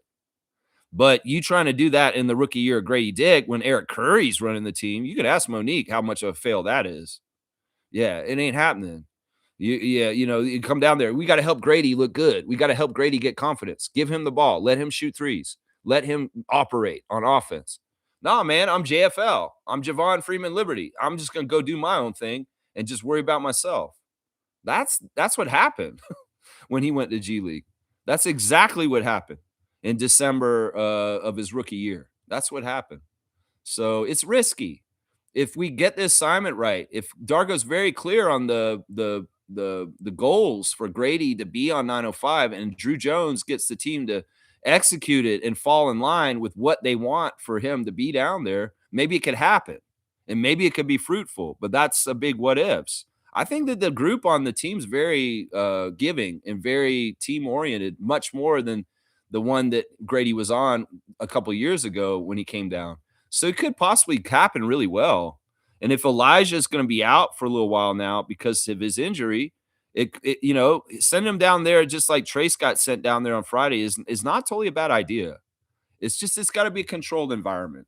And it's got to be very clear what the goals are for while Grady's down there and helping him to execute them so he's not failing. Because that's part of the investment is the confidence of Grady Dick. And we send him down there and it goes like it did the time before what I just described, we could actually really make it even worse. Because it's one thing to be doing goose eggs and not playing very well in the NBA, but you go down to G League and you fail down there and you feel miserable, man, you get in your head and all of a sudden you're kind of mentally destroyed. So there's a real gamble with sending Grady down there that's different than sending Trace. Because Trace is a dominant big man in that league because nobody's bigger and faster than him. And he can do whatever the fuck he wants. And that's how he gets a 30 and 11 game. So that's a big part of it right there. That's a big part of it right there. Neil's saying this. Mavs will draft a point guard and trade Kyrie. I hope so. Free Kyrie. Free Kyrie. Free Kyrie. Free Kyrie. Free Kyrie. That's why I made that rumor up last year. That was such an interesting experiment that I did. I wanted to see if I was powerful enough to guide Kyrie Irving to the Raptors. I am not powerful enough, obviously. Most saying that she sent my stream from yesterday, the Share the Love Club for Randy Urban, to Randy yesterday. Thank you, Most, so much. Thank you for doing that. We'll see if Randy watches it. He may not admit that he watched it, but he will go and check it out. And maybe he'll be like, oh, man, I remember this guy from Real Sports. He came up to me and I talked to him for a second. I kind of remember him. Probably won't remember me, but who knows? Either way, I appreciate you doing that, Mo. And Randy Urban, keep doing 905 games, my guy. We're going to hear you today at 2 o'clock. I'll bet you we will. W to Monique. That's right. Let's give Mo another dunk for being sweet like that. 21. You got that fatty daddy 21. Monique, you got that Thad Young 21. Woo-wee. Woo-wee. Yeah, high five to Kareem. Really good to see Kareem back in the chat this morning. We have missed you, Mr. Thomas. Seriously. Kaloy saying, morning, Lex, and everyone. Blessed Sunday. Morning to you, Kaloy. Always good to see you, my guy. And Mo's saying, do we see Markelle Fultz play today, you think? I don't know. Let's go look at breaking news. Let's see if there's a breaking news from anybody here. Let's see. There's a Toronto Tempo. Happy International Women's Day. That's cool. I like that. That's pretty cool. That's a nice little ad there. Nothing. I don't see anything from Blake right now about Markel. I would think this. I think the reason why he didn't play on Friday, Mo, is because he had just showed up. He had basically had an interview with Drew Jones, and that's it. And he maybe hadn't even had a practice. Now, if they get able to get a practice in yesterday, and maybe he's going to be up to snuff and he'll be able to start for them today. Elijah being out, it gives him a starting spot right there. I mean, what do? You got the number one pick in the draft, Markel Fultz, on the Raptors 905. You got to start him. It sounds like Darko in the interview yesterday is saying we have to see where he's at, is what he said. We have to see where he's at. So it's kind of like a flyer on a really big name, a guy who had a whole bunch of promise and could have done a lot of things in his NBA career, but he didn't. And this is like one of the last chances. This is one of his last chances to try and stay in the NBA or even in the G League. This is really Eugene Omoruyi, Justice Winslow kind of stuff for Markel Fultz on our team now. So there is a lot of gumption, a lot of drive to be like David Roddy and kick a lot of butt and hopefully get some notice from an NBA team and find a place. It's really weird how he is not stuck anywhere, because to have that level of talent to be drafted number one and to at this point just be kind of hanging and clinging on to the edge of the league at this point, this is really one of his last stops. So if he's desperate, he should be out there balling. And that's what I hope I see from Markel Fultz. And in some ways, let's start it with the G League team of the team that originally drafted you and fumbled you as a player, fumbled you. And you got on a weird route after that with the Sixers giving up on you so early. Now, Markel, now you come back and you get the revenge on the Sixers organization, starting with the Delaware Bluecoats today. That's what I want to see. That's right, Mo. I hope he plays. I really do. It'll be very entertaining if he does. Trevor's saying they want the chicken wings. What, the Magic City theme? That's what it is? Well, why do they have to put the whole thing with Magic City? Why don't they just make a wings night? And they could say that they were brought to us by a secret maker. They don't have to put them on blast. They could just make it wings night. It's Atlanta Hawks wings night. We got hawk wings going for you. We killed the bird and cooked it up, and now you're eating the wing. And we put some buffalo sauce on it. Oh, don't worry about where it's from. Don't look at the packaging, Junior. No, what is Magic City, Dad? What is Magic City? Where is Magic City? I've never heard of that. It's not for you, son. You have to be a man to find out about Magic City. I'm sorry. I just can't tell you right now. But Dad, the wings are good. I want to try them in the place. I want to see what it looks like. It sounds like it's fun. Is it Disney? Is it like Disney? Because Magic Kingdom? No, just shut up. Just let me eat my wings.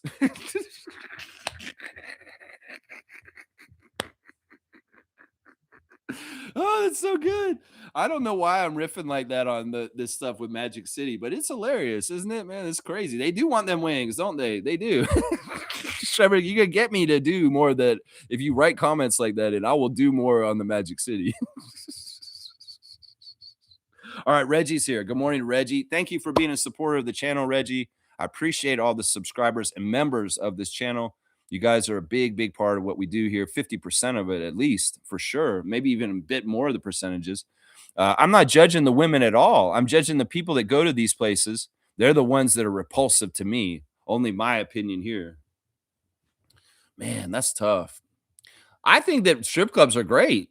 I don't think strip clubs, there's no problem with strip clubs. The whole issue here is that this is a family-friendly enterprise, the NBA. And in some ways, they've safeguarded the family friendliness for the longest time. But, we're letting gambling in, poor Steve. It's not like we're worried about the children anymore and influencing the children. If we're going to do this, that's what I worry about more. I think strip clubs are perfectly legal and great. You're talking to a guy who spent holidays at strip clubs because as a lonely bachelor, I'll be at the Brass Rail and it's like certain holidays because I don't have anybody to celebrate with. Old lonely Lex goes to Brass Rail, goes to strip club just for a little while, just for entertainment. I'm a bachelor. I'm not married. I can go down there and do that if I want to. That's my right. You want to judge me for it? That's fine. But I'm not trying to bring kids down there. I'm not trying to bring that world into underage. So, I mean, let's get this separated right. The problem is that the NBA is a family business for family entertainment, for families, for kids. And Luke Cornett's point is that this doesn't jive with that. And that's the problem here. You know, it's like some people don't want to have uncomfortable conversations with their kids because it's thrust in front of them. You know, you're watching Sesame Street and they do a really woke episode where they're talking about death or they're talking about racism and something like that, and or sex. And all of a sudden the kids having to ask questions, what is that, daddy? And they're like, well, I don't really want to talk about this with you because I wasn't ready to have this conversation. And in some ways, you know, that's kind of what this Magic City thing is. Maybe the kids will just know it's the nudie dancers. It's just the nudie dancers. Oh, it's the nudie dancers. I don't know. I mean, I get this. It's a weird controversy. It's something that honestly, in my life, I never thought the NBA would ever do something like this. Like I thought they had certain standards and integrity that this wouldn't even be a possibility that they're doing a theme club night with a strip club.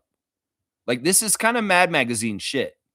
This is very MAGA world kind of bullshit. This is kind of just crazy, degenerative kind of stuff because it's like the NBA was such a kid-friendly, family-friendly brand.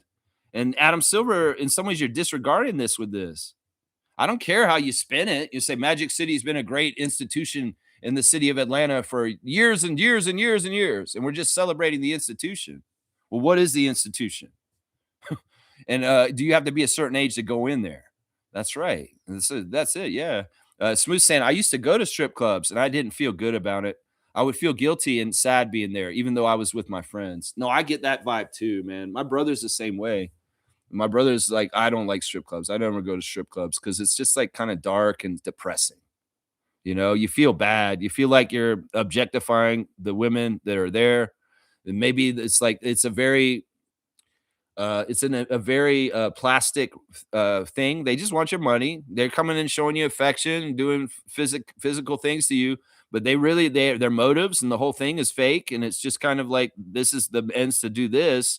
And you know, some people go there. It's sad, and they get all of their feelings of connection and that way from that interaction. And it's all financially based on like, yeah, you're putting money into my thong, and that's the only reason why I give you the time of day.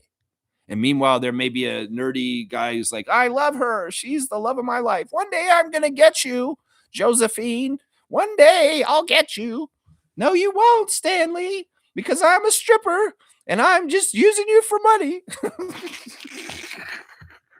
I mean, there are aspects to this, and especially exploitation by the employer at the strip club. You know, there's all kinds of dirty, seedy shit around it. But you know what? And also, in some ways, if you have this as legal business, just like drugs and certain things in society, there's less crime and there's less problems because it can be regulated. And you know, you don't want to have underground strip clubs. You can have strip clubs that are legal and they're regulated, and there's laws and standards they have to follow, and then they can protect the employees and the people that work there better in that way. That's kind of part of the argument for making prostitution legal. Is that if you make prostitution legal, you can regulate it and protect the people that work in that industry way better.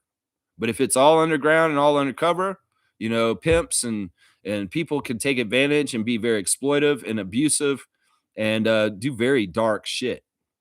So it's a double-edged sword. It's like this is stuff that people are gonna do. They've been doing since the beginning of time. It's either you admit that it's something that happens and allow it to be legal and regulate it, or you drive it under more and there's more dark shit because it's driven underground. You know, it's an interesting thing. Reggie, you know, I know how you feel. I don't think I've gone to a strip club in a long, long time, but there was a period of time in my life when I lived downtown Toronto that I did. And you know what? I can kind of feel what you're feeling like that. I didn't ever feel exactly right in there totally either. But when you're a lonely guy and you don't have anywhere else to go, maybe you do go to Brass Rail. And I don't even want to say when I went. Like I would go on Christmas. It's just sad. You don't have any family around. You're by yourself. You do what you do, you know? Kareem saying this, Ted Rogers gave my kids grants amidst the controversy student loans, and he also gave them fan tickets for the Leafs tomorrow and the Raptors on the 16th, I think. It's still fuck Keith Pelly, though. You mean Ed Rogers the third, or are you talking about his dad? If you say Ted Rogers, you're talking about the guy who's dead, who's the father of the current owner. Ted Rogers is the guy who has the statue outside there. If you mean Ed Rogers III, that's a different person. And that's if you're saying that he did that, that's nice. But if you say Ted Rogers, you're going to make me think that his father, who's deceased for a while now, gave your kids tickets somehow from the grave. Yeah. I'm out. Bless you guys. Bless you too, Kareem. I hope you're not just going to be in and out like this sometimes, man.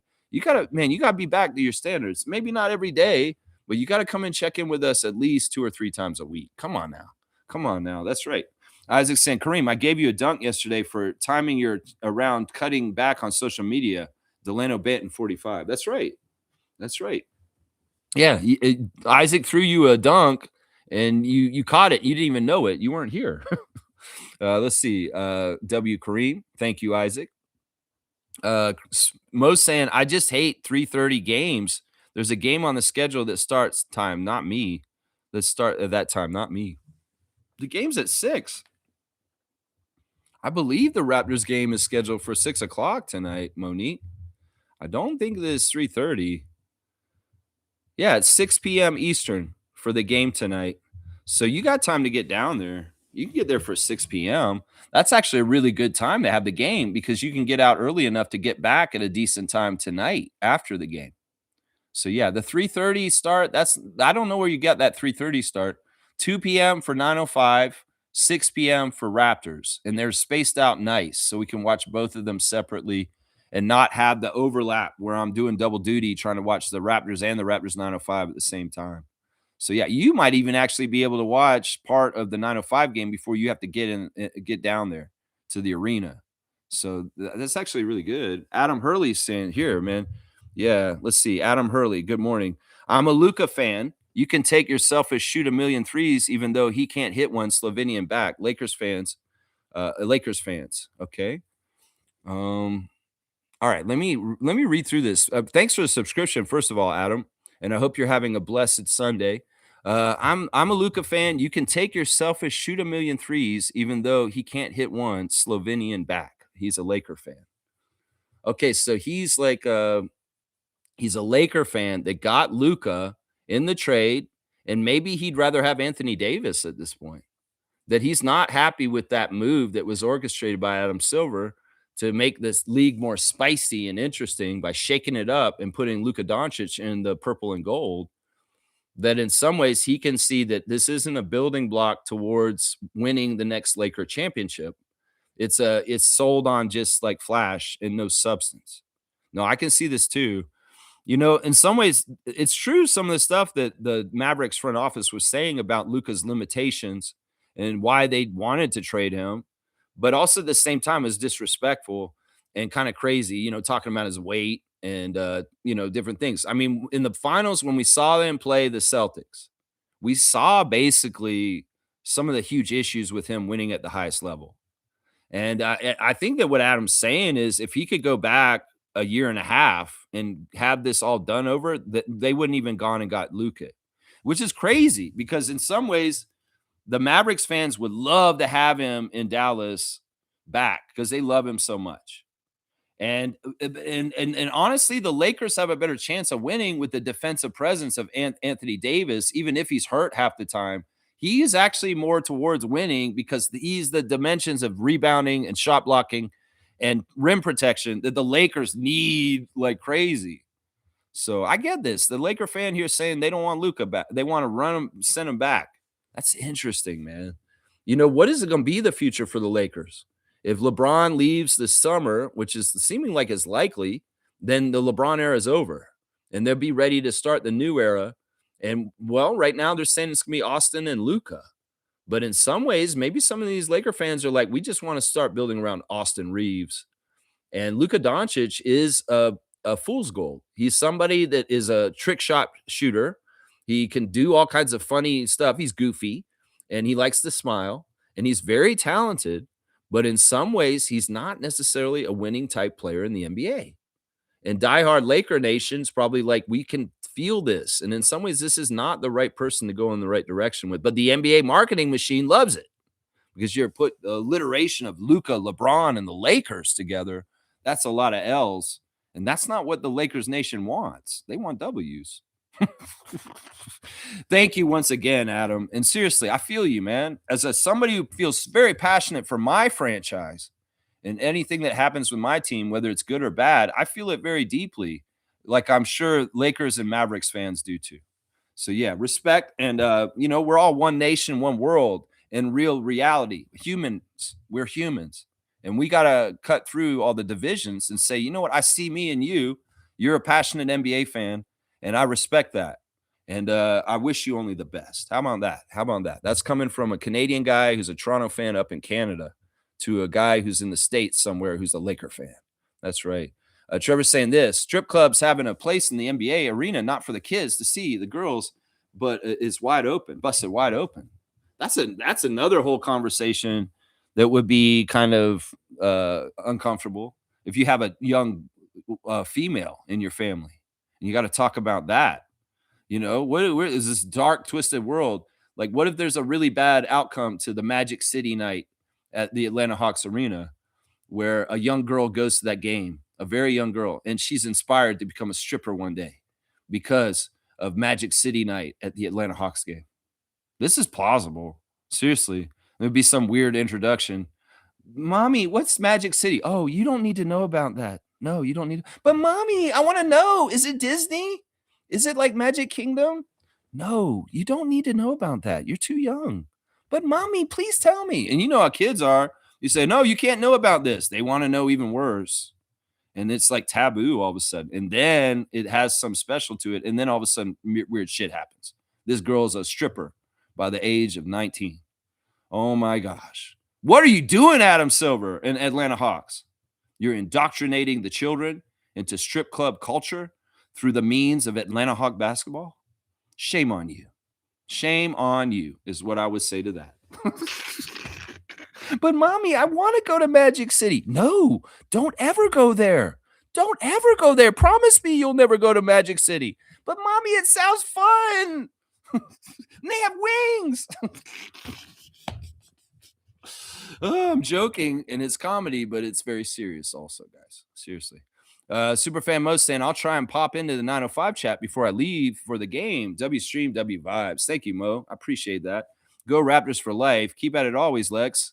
Raptor Freak Crew strong forever. Just helping me limit the comments. Of course, my producer helping me limit these comments so I can get done within 2 hours. And we're at 1:37. So I got just over 20 minutes. I'll get all my segments done real quick. And Mo's saying, no, I'm talking about a game next week that starts at 3:30 or 2 weeks from now, like that. Oh, that you're talking about the Pistons game on the 15th. I'm going to that game. That's a game that is really good for me to go to. Yeah, that Pistons game is at 3:30. And I'm going to try and go to that one because it's really good for me living out in the country to get back at a decent time. So these afternoon games on the weekend, these are the games I'm going to be going to more often in the years to come. So I am penciled in to be at that game at 3:30 on the 15th. Yeah, in 2 weeks from today. Yeah. All right, let me get into my tabs some more, y'all. I'm not doing Instagram stories anymore. I'm just going to go ahead and say this. It has been revealed the newest guest on the latest Unguarded podcast that's coming out tomorrow. Fred VanVleet is having a long interview with Draymond Green. Yeah. Yeah. And in some ways, Fred's a big, huge fan of Draymond. He likes him a lot. And in some ways, he likes his villain attitude. In some ways, Fred's the president of Players Association. And in some ways, he has to like his villain Dylan and his Draymond. And in some ways, he's celebrating Draymond for being who he is on this episode. So, yeah, Draymond Green, Unguarded interview with Fred VanVleet drops tomorrow. We'll have to check it out and see if Draymond respects the Toronto Raptors 2019 championship in this interview. He's had interviews with Fred on his podcast where he did not respect the Raptors championship to Fred's face. And, we'll just have to see if he does that on home court for Fred on his podcast. And I hope he does. Seriously. You respect that championship, Draymond, that we ended your dynasty at that time. All right, Raptors Redditor of the day is Clark to Kent. And he has posted a trip down memory lane that Monique Lawrence will love, especially. This is an opinion. Morris Peterson is the most underrated Raptor of all time. Only OG fans know this. And this is what his case is. Mo Pete has a real case. He played 542 games for Toronto. He still ranks third in franchise history in made threes with 801. He averaged 16.8 points per game in his best season, and he had a 371 game Ironman streak that was once the longest active streak in the NBA. He was never flashy like Vince or beloved like Lowry, so people forget how good and reliable he actually was. Plus, he gave the Raptors one of the wildest clutch shots in team history.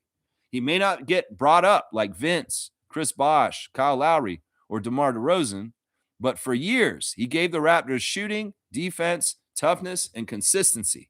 That is exactly what underrated looks like. I cannot agree more with this post on Morris Peterson on Raptors Reddit. You are the Raptors Redditor of the day, Clark to Kent, for bringing this up in your opinion, and I will get behind you. I don't know if he's the most underrated, but he's definitely an underrated Raptor that should get more shine and more remembrance and glow and happiness towards him. We know Mo has love for Mo, and Mo Pete is that kind of guy in the Raptors history. So we love Mo Pete. That's right. That's right. Let's see. Cool Cat's here. Good day, Raptor Freak crew. Late than never. Yeah, I know. Maybe I'm too late. I'm starting too early. There's a friend of ours at the 905 game, Brandon, who's a regular season ticket holder for 905 games that we always see. He's a friend of Adriana's through epilepsy, acquaintance of Adriana's through epilepsy. And he says that my stream's too early in the morning. He can't watch me live. Steve's the same thing. Some people are like, yeah, man, you're on too early. I wish you weren't on too early. I would watch you, but I don't get up that early. And especially today, I get it because of the time change.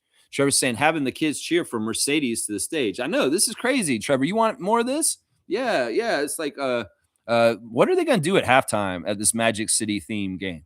Like, seriously, what is the entertainment, Atlanta Hawks? What is the entertainment? Is it burlesque? What is the entertainment? Seriously, we want to know. In some ways, maybe I might have to fly down to Atlanta and visit my brother and his family and my parents. And say, yeah, I'm coming to see you guys. And they're like, wait, I thought you didn't want to come to the States. Oh, I'm coming to the Atlanta Hawks game. Why are you going to the game, Lex? I heard they're having a really good entertainment at halftime, and their wings are really good too. Oh, okay. All right. And then my brother looks at it, Magic City night. Oh my gosh. That's why he's going. That's why he's going. Reed Dion, good morning. Thank you for the subscription and welcome. Raptors should have called up Frank Kaminsky. Wow, this is a good one. What a blast from the past. Oh, Frank Kaminsky. Yeah, last year when Frank was on Raptors 905, he was doing pretty good. You know what happened with Frank, though, on the Raptors 905? He had like 3 things happen all at once where it derailed his G League with us. He had a child, first of all. Him and his wife had a child last year in the middle of the season, but he also had a really bad knee injury that messed him up, and he kind of had to go away from the Raptors 905 in the middle of the season mysteriously. And there was the Frank Kaminsky mystery. And I was badgering Blake Murphy about it for a couple of weeks. So like, Blake, what happened to Frank? Where's Frank the Tank? We like Frank from 905. He's cool. Where did he go? And Blake couldn't answer me for a while, but then he came around and he did finally answer me. And he said, well, Raptors freak, he's got an injury. He's out. And also I heard that he's had a child recently. So yeah, that's what happened there. I don't know if Frank Kaminsky, I think, where is he right now? Let's go look. Where in the world is Frank Kaminsky? Yeah, we do this sometimes. We'll do a little check-in on players and see what's going on with them. Where are you, Frank? He's playing for Tokyo. That's where he is. So he's playing in Japan right now. He's on the Alvark Tokyo team. And yeah, he was on Raptors 905 last year, but now he's on Tokyo. He's in Tokyo, man. So he's playing in Japan at this point in his career. Yeah. Yep. He's playing against the Guangzhou Long Lions. He played for them also last year. So yeah, that's where Frank is. Frank's over in Japan. And well, all the best to Frank the Tank. It was a fun Raptors 905 veteran to have. He mysteriously disappeared suddenly. And well, we just wish him the best. Yeah. We got a lot of guys called up this year, that's for sure. Fiercely saying hi to Cool Cat. Reed saying, just live stream the Atlanta Hawks and Magic game, then we will know. then we will know. You watched last night? You watched the game last night? Was it the Magic City game last night? Was that what it was? They did the Magic City theme night for when they played the Magic? So they had it last night. Okay, so that game's already passed. Okay, I didn't know. I don't pay that close attention to the NBA. But Trevor's saying, I love that throwback episode, Raptors 30 points comeback. Oh, yeah. Raptors admin on YouTube channel have been hit and miss this year. The miss is all the game highlights are 2 minutes or less now. And that's a total miss. I'm boycotting the Raptors highlights for games because of that. But on the flip side, they're coming out with these really cool long clips for certain games in the history of the NBA, the Raptors. And they released the one of the Dallas Mavericks comeback around Christmas, the miracle game that I watched with my nephew. I was in Florida, and my nephew's sitting there with me. He's like, "Why are you upset, Uncle Lex?" And so, well, the Raptors are losing. And my nephew came and sat down on the couch next to me. Well, that's no good. Let's change that. And then some sort of miraculous way, Kyle Lowry, Chris Boucher, Rondé Hollis Jefferson, and Terrence Davis II made the Raptors come back from 30 down against the Mavericks and won that game. And that clip is so fun. I haven't watched it yet, them putting it out, but they've been doing good when they put that kind of stuff out. Whether they're commemorating Pascal Siakam 50 points in Madison Square Garden, all these classic games where big things happen. I like Raptors YouTube channel putting these things out, these long cuts. They're like 20 minutes, and you get a good chunk of the game to get it, really relive it. Yeah, that's good stuff, man. That's good stuff right there. Yeah, that is good stuff. Good stuff. Let's see. Mo's saying, did I tell you guys I was in the Vince Carter and T-Mac mess? I saw it live. The amount of fans that wanted a picture after that interview, I was jammed in there. Glad I got it, though. Did you get the picture with them? I seen you taking pictures with different stuff around that game on Bills night. But yeah, Tracy and Vince did that fireside chat with Alvin Williams interviewing them before the game. Yeah, I didn't really hear what they said. I didn't watch that interview at all. I guess most of it was about like the Bills and being owners of the Bills and partnering the Bills with the Raptors. And to me, that's not that exciting. Vince is saying stuff like, why not put the Raptors with the Bills? I think it's great. Oh, man. In some ways, it's like, Vince, bro. Come on now.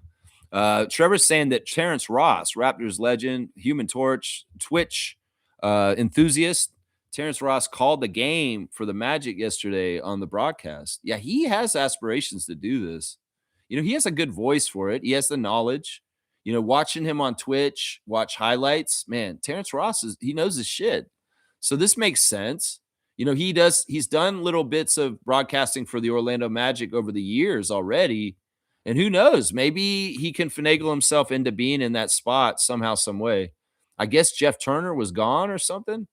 They got Jeff Turner, the original Magic player. He was one of the first players on the first year of the team, is their normal athletic color commentator, former player. But Terrence Ross is good for doing that too. He has done radio games. I know that he's done the radio for them too a lot, because there's different levels to this. It's not like you can just jump in there. But Ross getting the chance to do color commentary for the Magic organization is a good thing. He's very, very, very verbose. He has a very good voice, and he's very clear, and obviously he has the knowledge of playing in the league. So Reed Dion saying, wish Chucky Hepburn would have been healthy, stayed healthy for 905 in Toronto. Yes, that's a big what if. It totally sucks. It's hurt the 905. It's hurt Chucky in his development his rookie year, and it's just been annoying. I hate this whole thing where there's a pattern every year, the last couple of years with the Raptors, where one of the two-ways gets hurt in the middle of the season, and they're not available to us for the whole year. The two-way contract's so versatile, and it's such an interesting way to like use a guy between the Raptors and the Raptors 905.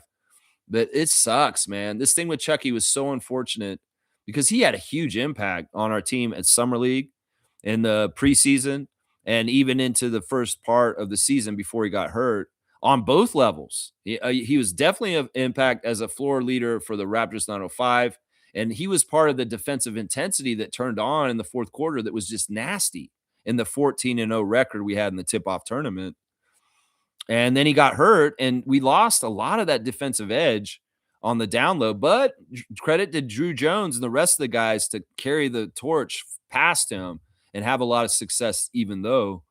But yeah, it sucks because the couple of times that Chucky got in on the NBA level, there was one New York game he got in, and he was absolutely helpful from a defensive energy standpoint against the Knicks in one of the games against them earlier in the season.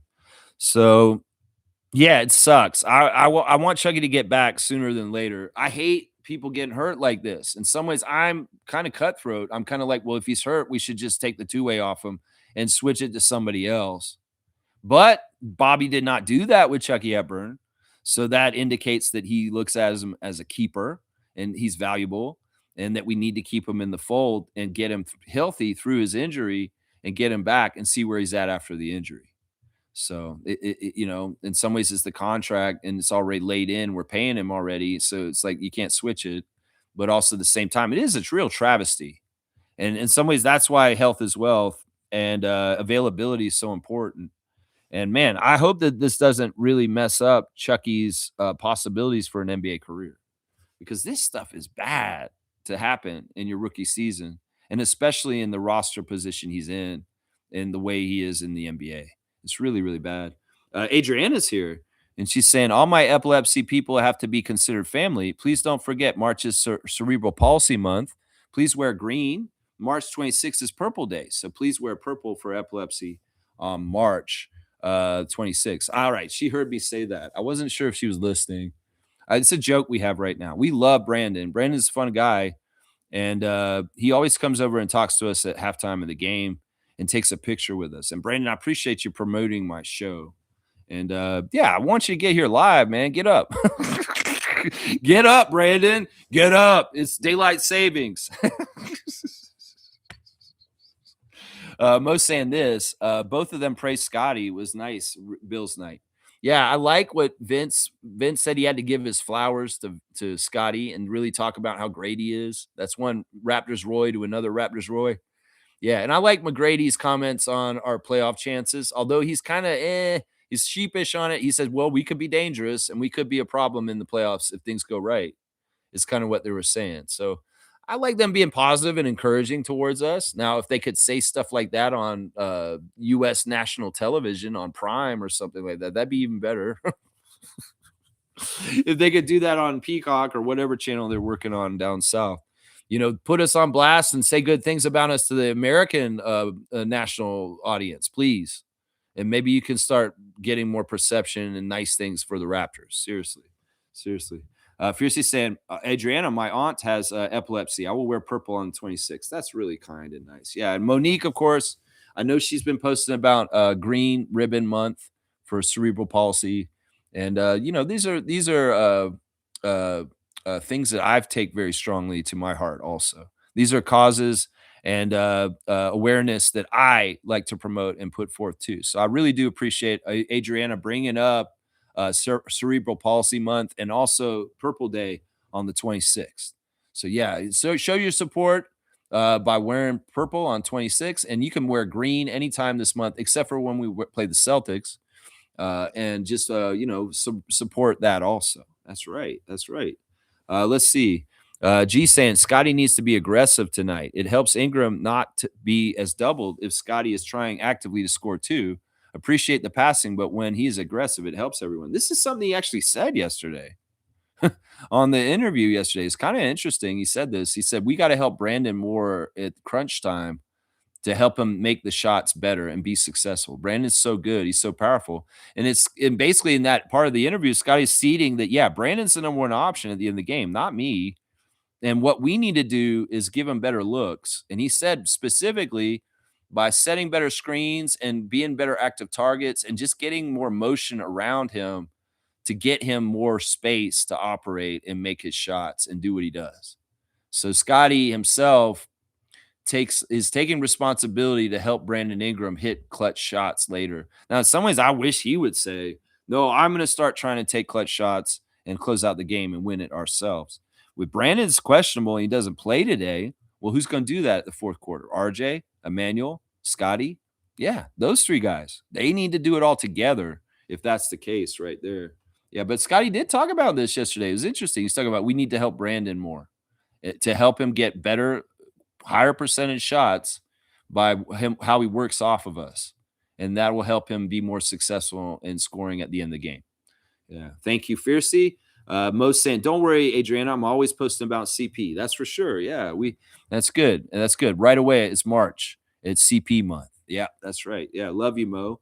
That's very, very sweet. I love her too. She's amazing. Trevor's saying, I feel like Bobby's holding that spot for Okra. Okra? Who's Okra? Okra? Okra? Okra. Wait, Ulrich. Oh, Ulrich. You mean Ulrich? Yeah, yeah. Like I said yesterday, the Ulrich Shamshay was spotted at the 905 game on Friday night, sitting in the crowd watching the Raptors 905. This deep in the season, we know he's been posting on social media him working out and lifting very heavy weights, and saying he's battling to come back. And him being around Toronto, maybe it's his rent, his he paid for a lease and he's just using the lease here.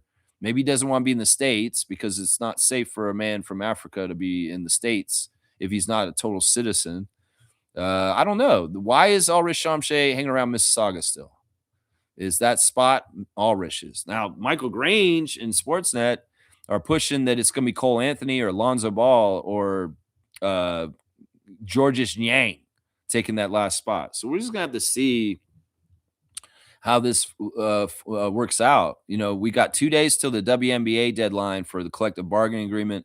And then a little bit later this week, we've got the deadline for Bobby to fill this spot on the 15th. So there's some important dates coming up. The WNBA date is so important, Tuesday. So important. And then the deadline to get that roster spot filled is the 15th, is what I've heard. And maybe, hopefully, you know, Fiercey saying fitness to play panel is shady. Yeah, I want to see what they decide with him. And can we get our Shamshay back? Please. We'd like to get him back. Fiercey saying Lonzo Ball? No, thank you. Yeah, Grange's reasoning for Lonzo is that he's a great, underrated defensive player. He said, yeah, he's an underrated defensive player. And that may be true to an extent because he does get steals. And he's also a creator as a passer, is why that they would want them on the team. I'm like, listen, he's damaged goods. He's not working out. You know, they put him on Cleveland this year to add up to the team. He didn't make the team better. And what he did for Chicago the whole time he was on the Bulls, right? So why the hell would we waste our time bringing in damaged goods like Lonzo Ball? Because it's like there's more risk that he's going to be absolute flop than a success. I don't see him being a success if he came here, you know. So if I had to rank those 3 names, which are ridiculous, honestly, Cole Anthony's the best one, and maybe Niang second, just because he has that 3-point aspect that could possibly help our 3-point shooting on the bench. But then again, look, we're looking at 2 guys that are cast-offs of the Cavs. Why do we want them? They take our cast-offs. Olivier Sarr. We don't take their cast-offs. That's right. They take ours. That's right. We're a sleeping giant to upset some playoff teams. I like that. And Superfan Mo's saying, I'm with you on Cole Anthony in the recent stream. I don't like Cole Anthony in general, but I think he's the most useful of those 3 names. And it's really because, like I said before, he has grit. He has a compete. He's a chip on his shoulder. He's not a player that has a set position. He's in that purgatory between 1 and 2. He's not a true point guard. He's not a true shooting guard. In some ways, he causes problems because of his size and defensive problems. But there's also the aspect of Cole Anthony gets pissed off, and in the fourth quarter, he just goes off and rattles off like 15 points to help you win a game. And that's why, in some ways, he may be useful as a person on our team, because not only does he have that proclivity to get points quick and be pissed off and go get it, he's got veteran know-how. He has some playoff experience, and that could be a nice presence on our bench too. I don't think the veteran know-how from Lonzo is worth a shit. And Georges Niang, he's goofy, and you can tell how serious he takes his NBA career by his waistline. That man has let himself be out of shape So it's like, why would you want a guy like that who's not trying to be in optimal top shape for his career? He's just out there eating whatever he wants, and he has a Adriana's gonna get mad at me for saying that, just so you know. Fiercely saying people mocking Dennis Schroeder, but he's still in demand. Lonzo Ball is not useful. Yeah, that's a really interesting thing to bring up because you got Lonzo who's been cast aside by the Cavaliers, and then you got Dennis who was traded to get by the Cavs, and he's in the spot that Lonzo was in, and he's thriving and doing way better, and he's much more useful to the Cleveland Cavaliers than Lonzo Ball. And this is the epitome of the disconnect in nephew and casual nation. They look at a young, flashy player like the Balls, LaMelo or Lonzo, and they over importance it. They think that they're way better players than they are because they're flashy and they give highlights and they do all this. Half that shit is not good fundamentally and is not good basketball. And, Dennis Schroeder can be a joke. They can laugh at him. He's a FIBA MVP. He's a champion of the world. He's one of the best international players in the world. But in the NBA, he's looked at as a loser and somebody that nobody wants because he's traded around so much. But he's way more useful than Lonzo Ball to the Cleveland Cavaliers at this point. It says something right there. In some ways, it shows the steak is more important than the sizzle. And Dennis Schroeder is steak, and Lonzo Ball is sizzle. And that's why my philosophies as a fan of the NBA and watching the NBA for so long, the Raptors streak has a certain way of looking at the league and the players. And I don't fall for shit like the Ball brothers. And I'll put way more importance on a great German player like Dennis Schroeder. Yeah. And the reality of we see what happened in the court, you see what happens right there. That Dennis has Lonzo's spot, and Lonzo is sitting on the sidelines wondering if he'll ever play again in the NBA. Yeah. And who's the older player? Who's been around the league longer? Who's been around the league much longer? Dennis Schroeder. And he survived in this league. That's right. That's right. Go Dennis. That's right. Adriana loves Dennis. That's right. All right, let's keep going in the chat. I got the straight goods on Canadian goods, and this one's really special today. How about them apples? That's what I'm saying today. How about them apples? Ambrosia apples. Did y'all know ambrosia apples? If you ever see the kind of apple that's called ambrosia, this is definitely a product of Canada because ambrosia apples are only grown one place in the world, and that's in British Columbia. And so you want to buy apples that are from our country to support Canadian industry. And these are fancy ambrosia BC apples. And I like to eat an apple every day because I believe in old sayings like keep the doctor away, right? So, yeah, get your apples from Canada. You can. And look at the labels. Seriously, you got to find that label where it says product of Canada. You buying apples blind, you may be buying American apples. And we ain't trying to do that right now, y'all. We're trying to support and within our country. You know, this ambrosia apple was developed over time. It was cultivated in the early 90s. And the original tree was first cultivated by the Meno family in Coston, British Columbia, who discovered it growing from a chance seedling in their orchard in a row of John of Gold apple trees. It's named after the mythical food of the Greek gods, ambrosia. Ambrosia, that's right. Its color, juice content, sweetness, and overall flavor have made the ambrosia one of the most purchased apples in numerous countries. So this is an export. This is an exported apple from British Columbia we should be proud of. So if you see ambrosia apples, go ahead and buy them. That's a Canadian product, y'all. So there you go. There you go. Happy birthday, y'all. This is a very special birthday.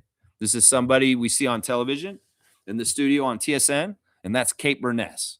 Happy birthday to Kate Burness. Yeah. I hope that she's doing well. We haven't seen her on the broadcast, a couple of the broadcasts recently. Where is Kate Burness? We want Kate Burness. We like Kate Burness. Put her on the TSN studio. Happy birthday, Kate Burness. That's right.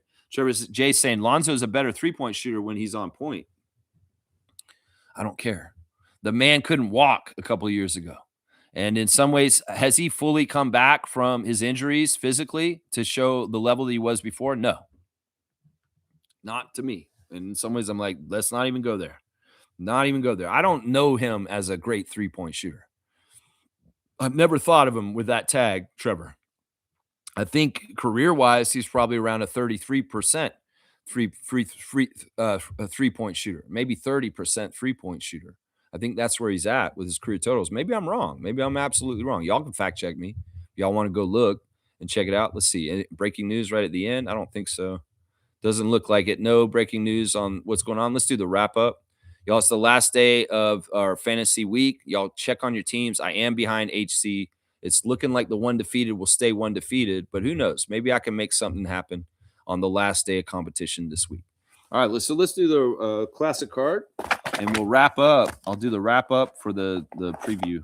We'll get out of here. All right, here we go. This is an all-star card, and full name answer, please, for the classic card of the day. And here it is. It's an all-star card. Do you know who this player is? I know that player is guarding him. Isn't that? Who is that? That's a weird player. Who is that in that corner? Is that PJ Brown?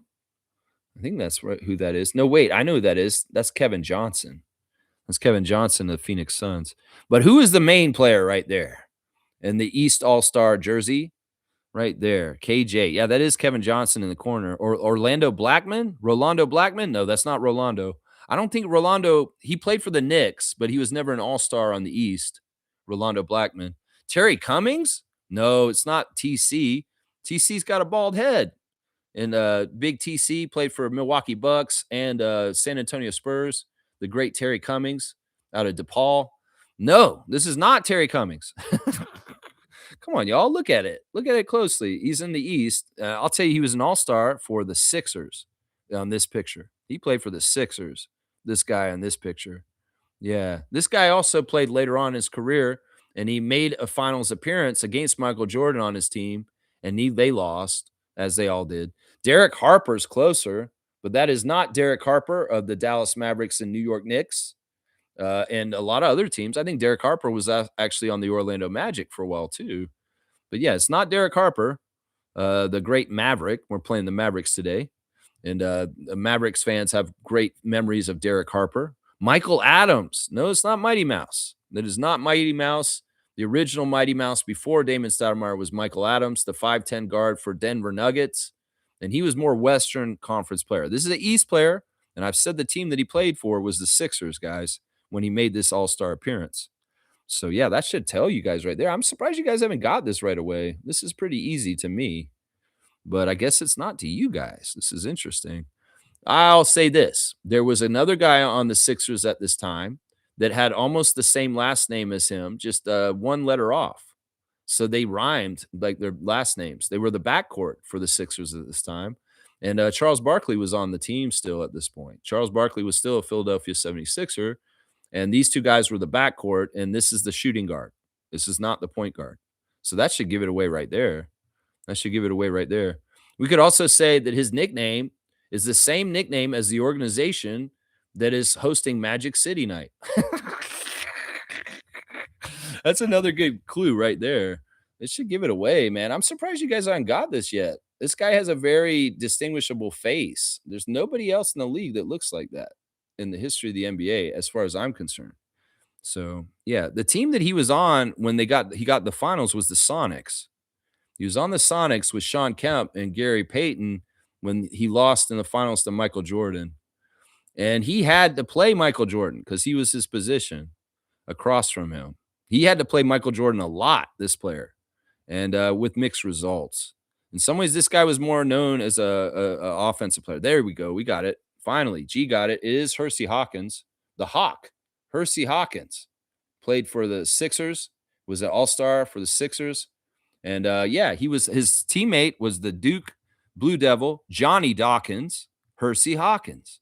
Johnny Dawkins, Hersey Hawkins, Charles Barkley, Mike Jaminski, Armand Gilliam. That's right. Hersey Hawkins is the right answer. And G's on the board today for the classic card of the day. Wow, that's good stuff. I'm going to give you 200 because it seemed like that was a bit of a struggle right there. I didn't think it would be that hard. I'm like, that's Hersey Hawkins. I know Hersey. Hersey's such a weird name, right? It's almost like the word heresy. Heresy. That's heresy. Oh, wow. G's got it. It's 200 points. Boom goes the dynamite. Good game. Good game indeed. That's right. Yeah, good job, G. Hersey Hawkins. Johnny Dawkins. Charles Barkley. That's right. All right, let me do the wrap up real quick. Raptors today. You're playing the Mavericks. They beat you earlier this season. They shouldn't have beat us earlier this season. That was a game that we let go that we should have had back. That was a game that should have been a W at the beginning of the season and pissed me off. It was part of our bad start after opening the night against the Hawks and beating them. We did end up losing the next 3 games to start the season and go 1-3 or 1-4 or something like that. It's awful. So we got to even the season series. We can't allow us to be swept by the lowly Dallas Mavericks this season. Plus, we are precariously standing next to the play-in and a lot of teams that are bunching up near us just south of us in the standings. We can't afford to take L's because that will move us in the standings, like what happened in Philadelphia when they lost last night.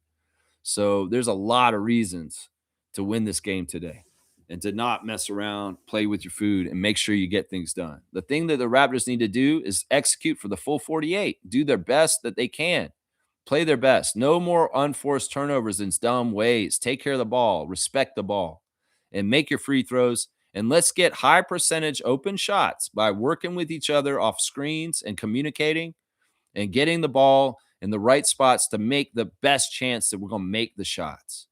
Because in some ways, against teams that we played recently, they have very high level defenses. We have not gotten good shot selection because we've been forcing shots at the end of shot clocks because the defense have been really tough for like the Timberwolves, the Spurs, the Knicks, and the Thunder. So that's part of it right there. So we need to cultivate higher percentage shots, hopefully against a team that doesn't have very good defense. And that's what we hope for right there. Yeah, your nickname is the Hawk? Your Hersey Hawkins? That's your nickname? That's cool, man. Trevor's saying 3-on-3 women's basketball league broke records this season. Well, good for Unrivaled. Happy to hear that Unrivaled League had such a successful year. All right, the rundown real quick. First 9:05 are playing at 2 o'clock. And the referees for that game will be Sheree Mitchell, Catherine Chang, and AJ Ganelli. That's a 2 o'clock tip-off at Paramount Fine Food Center. Be ready for that. On the Raptors side of things, the injuries for today, Elijah Martin is out. He will not be available to the 9:05. Brandon Ingram is questionable. He has an illness. He may not be playing today. Colin Murray-Boyles is already ruled out due to his thumb injury he has, and Chucky Hepburn is out today also. I'm going to speculate if Brandon does not play, that Jacoby Walter will start in his place. On the other side of things, Cooper Flagg is questionable today and may not play today against the Raptors. It is a foot injury. Kyrie Irving has been out. Derek Lively II is out. Marvin Bagley III is questionable due to a neck injury. And Dwight Powell, Canadian Dwight Powell, is probable due to a right calf tightness. So we'll have to see who shows up. If Cooper Flagg does not play, it's likely Brandon Williams will be starting in his place at point guard. The referees for today's game in Toronto at 6 o'clock p.m. Eastern Time. Kevin Scott is the crew chief. He favors the Toronto Raptors. Mitchell Irvin is the referee. He favors the Mavericks. And Jenna Schroeder is the umpire. She favors the Mavericks. And the overall record for the referees today in today's game is 6-2. So we've won 6 games with the referee crew and only lost 2 games out of 8 games that they've been present at this season. So there's your ref report. I really, really want the Raptors to win today. I'm sick of losing in March, and I was happy to see the 905 get a win on Friday night, and I want to get another win today for both teams. 905 beat the Delaware Bluecoats, Marjon Beauchamp and Kennedy Chandler, and we hopefully can beat the Mavericks also in the game at Scotiabank too. All right, guys, I appreciate everybody watching me today. I hope everybody has a fantastic Sunday. Hope everybody adjusts to the time change in a way that's safe and okay. Take it easy today if you have to, because it can be a little weird on your body. Them just messing with you, changing the time all of a sudden. But yeah, this is for the best. We'll get more daylight, right? That's why we do this. We save the daylight time. All right, I got to get to working out. I don't have a lot of time. The game's at 2, and I have a lot of lifting weights to do in the next couple hours before 9:05 starts. So I appreciate everybody. I love you guys. Thanks for showing up today, KT. And I'll see you guys tomorrow for a reaction to both the games that we're going to get to watch today. It's fun. Get cracking. And see, Adriana's like my trainer. She'll call me and yell at me over the phone. You get back to work. You get to training. It's crazy. She don't even need to be here, and she's yelling at me to get cracking. See, she's doing it through the stream. It's crazy. Isaac Campbell's got that starting five with Lex in there. Look at that. If Brandon's not playing, Lex is going to start. That's what's going to happen. I'm starting instead of Jacoby. Or maybe they'll give the last roster spot to William Liu, according to RJ Barrett. Anyway, I appreciate all y'all. I love y'all. Let's go Raptors 905. Let's go WNBA. Get your labor dispute fixed so we can go Toronto Tempo. And let's go Team Canada. And Dylan's all right, hopefully. And let's go Toronto Raptors. Yeah, beat the math.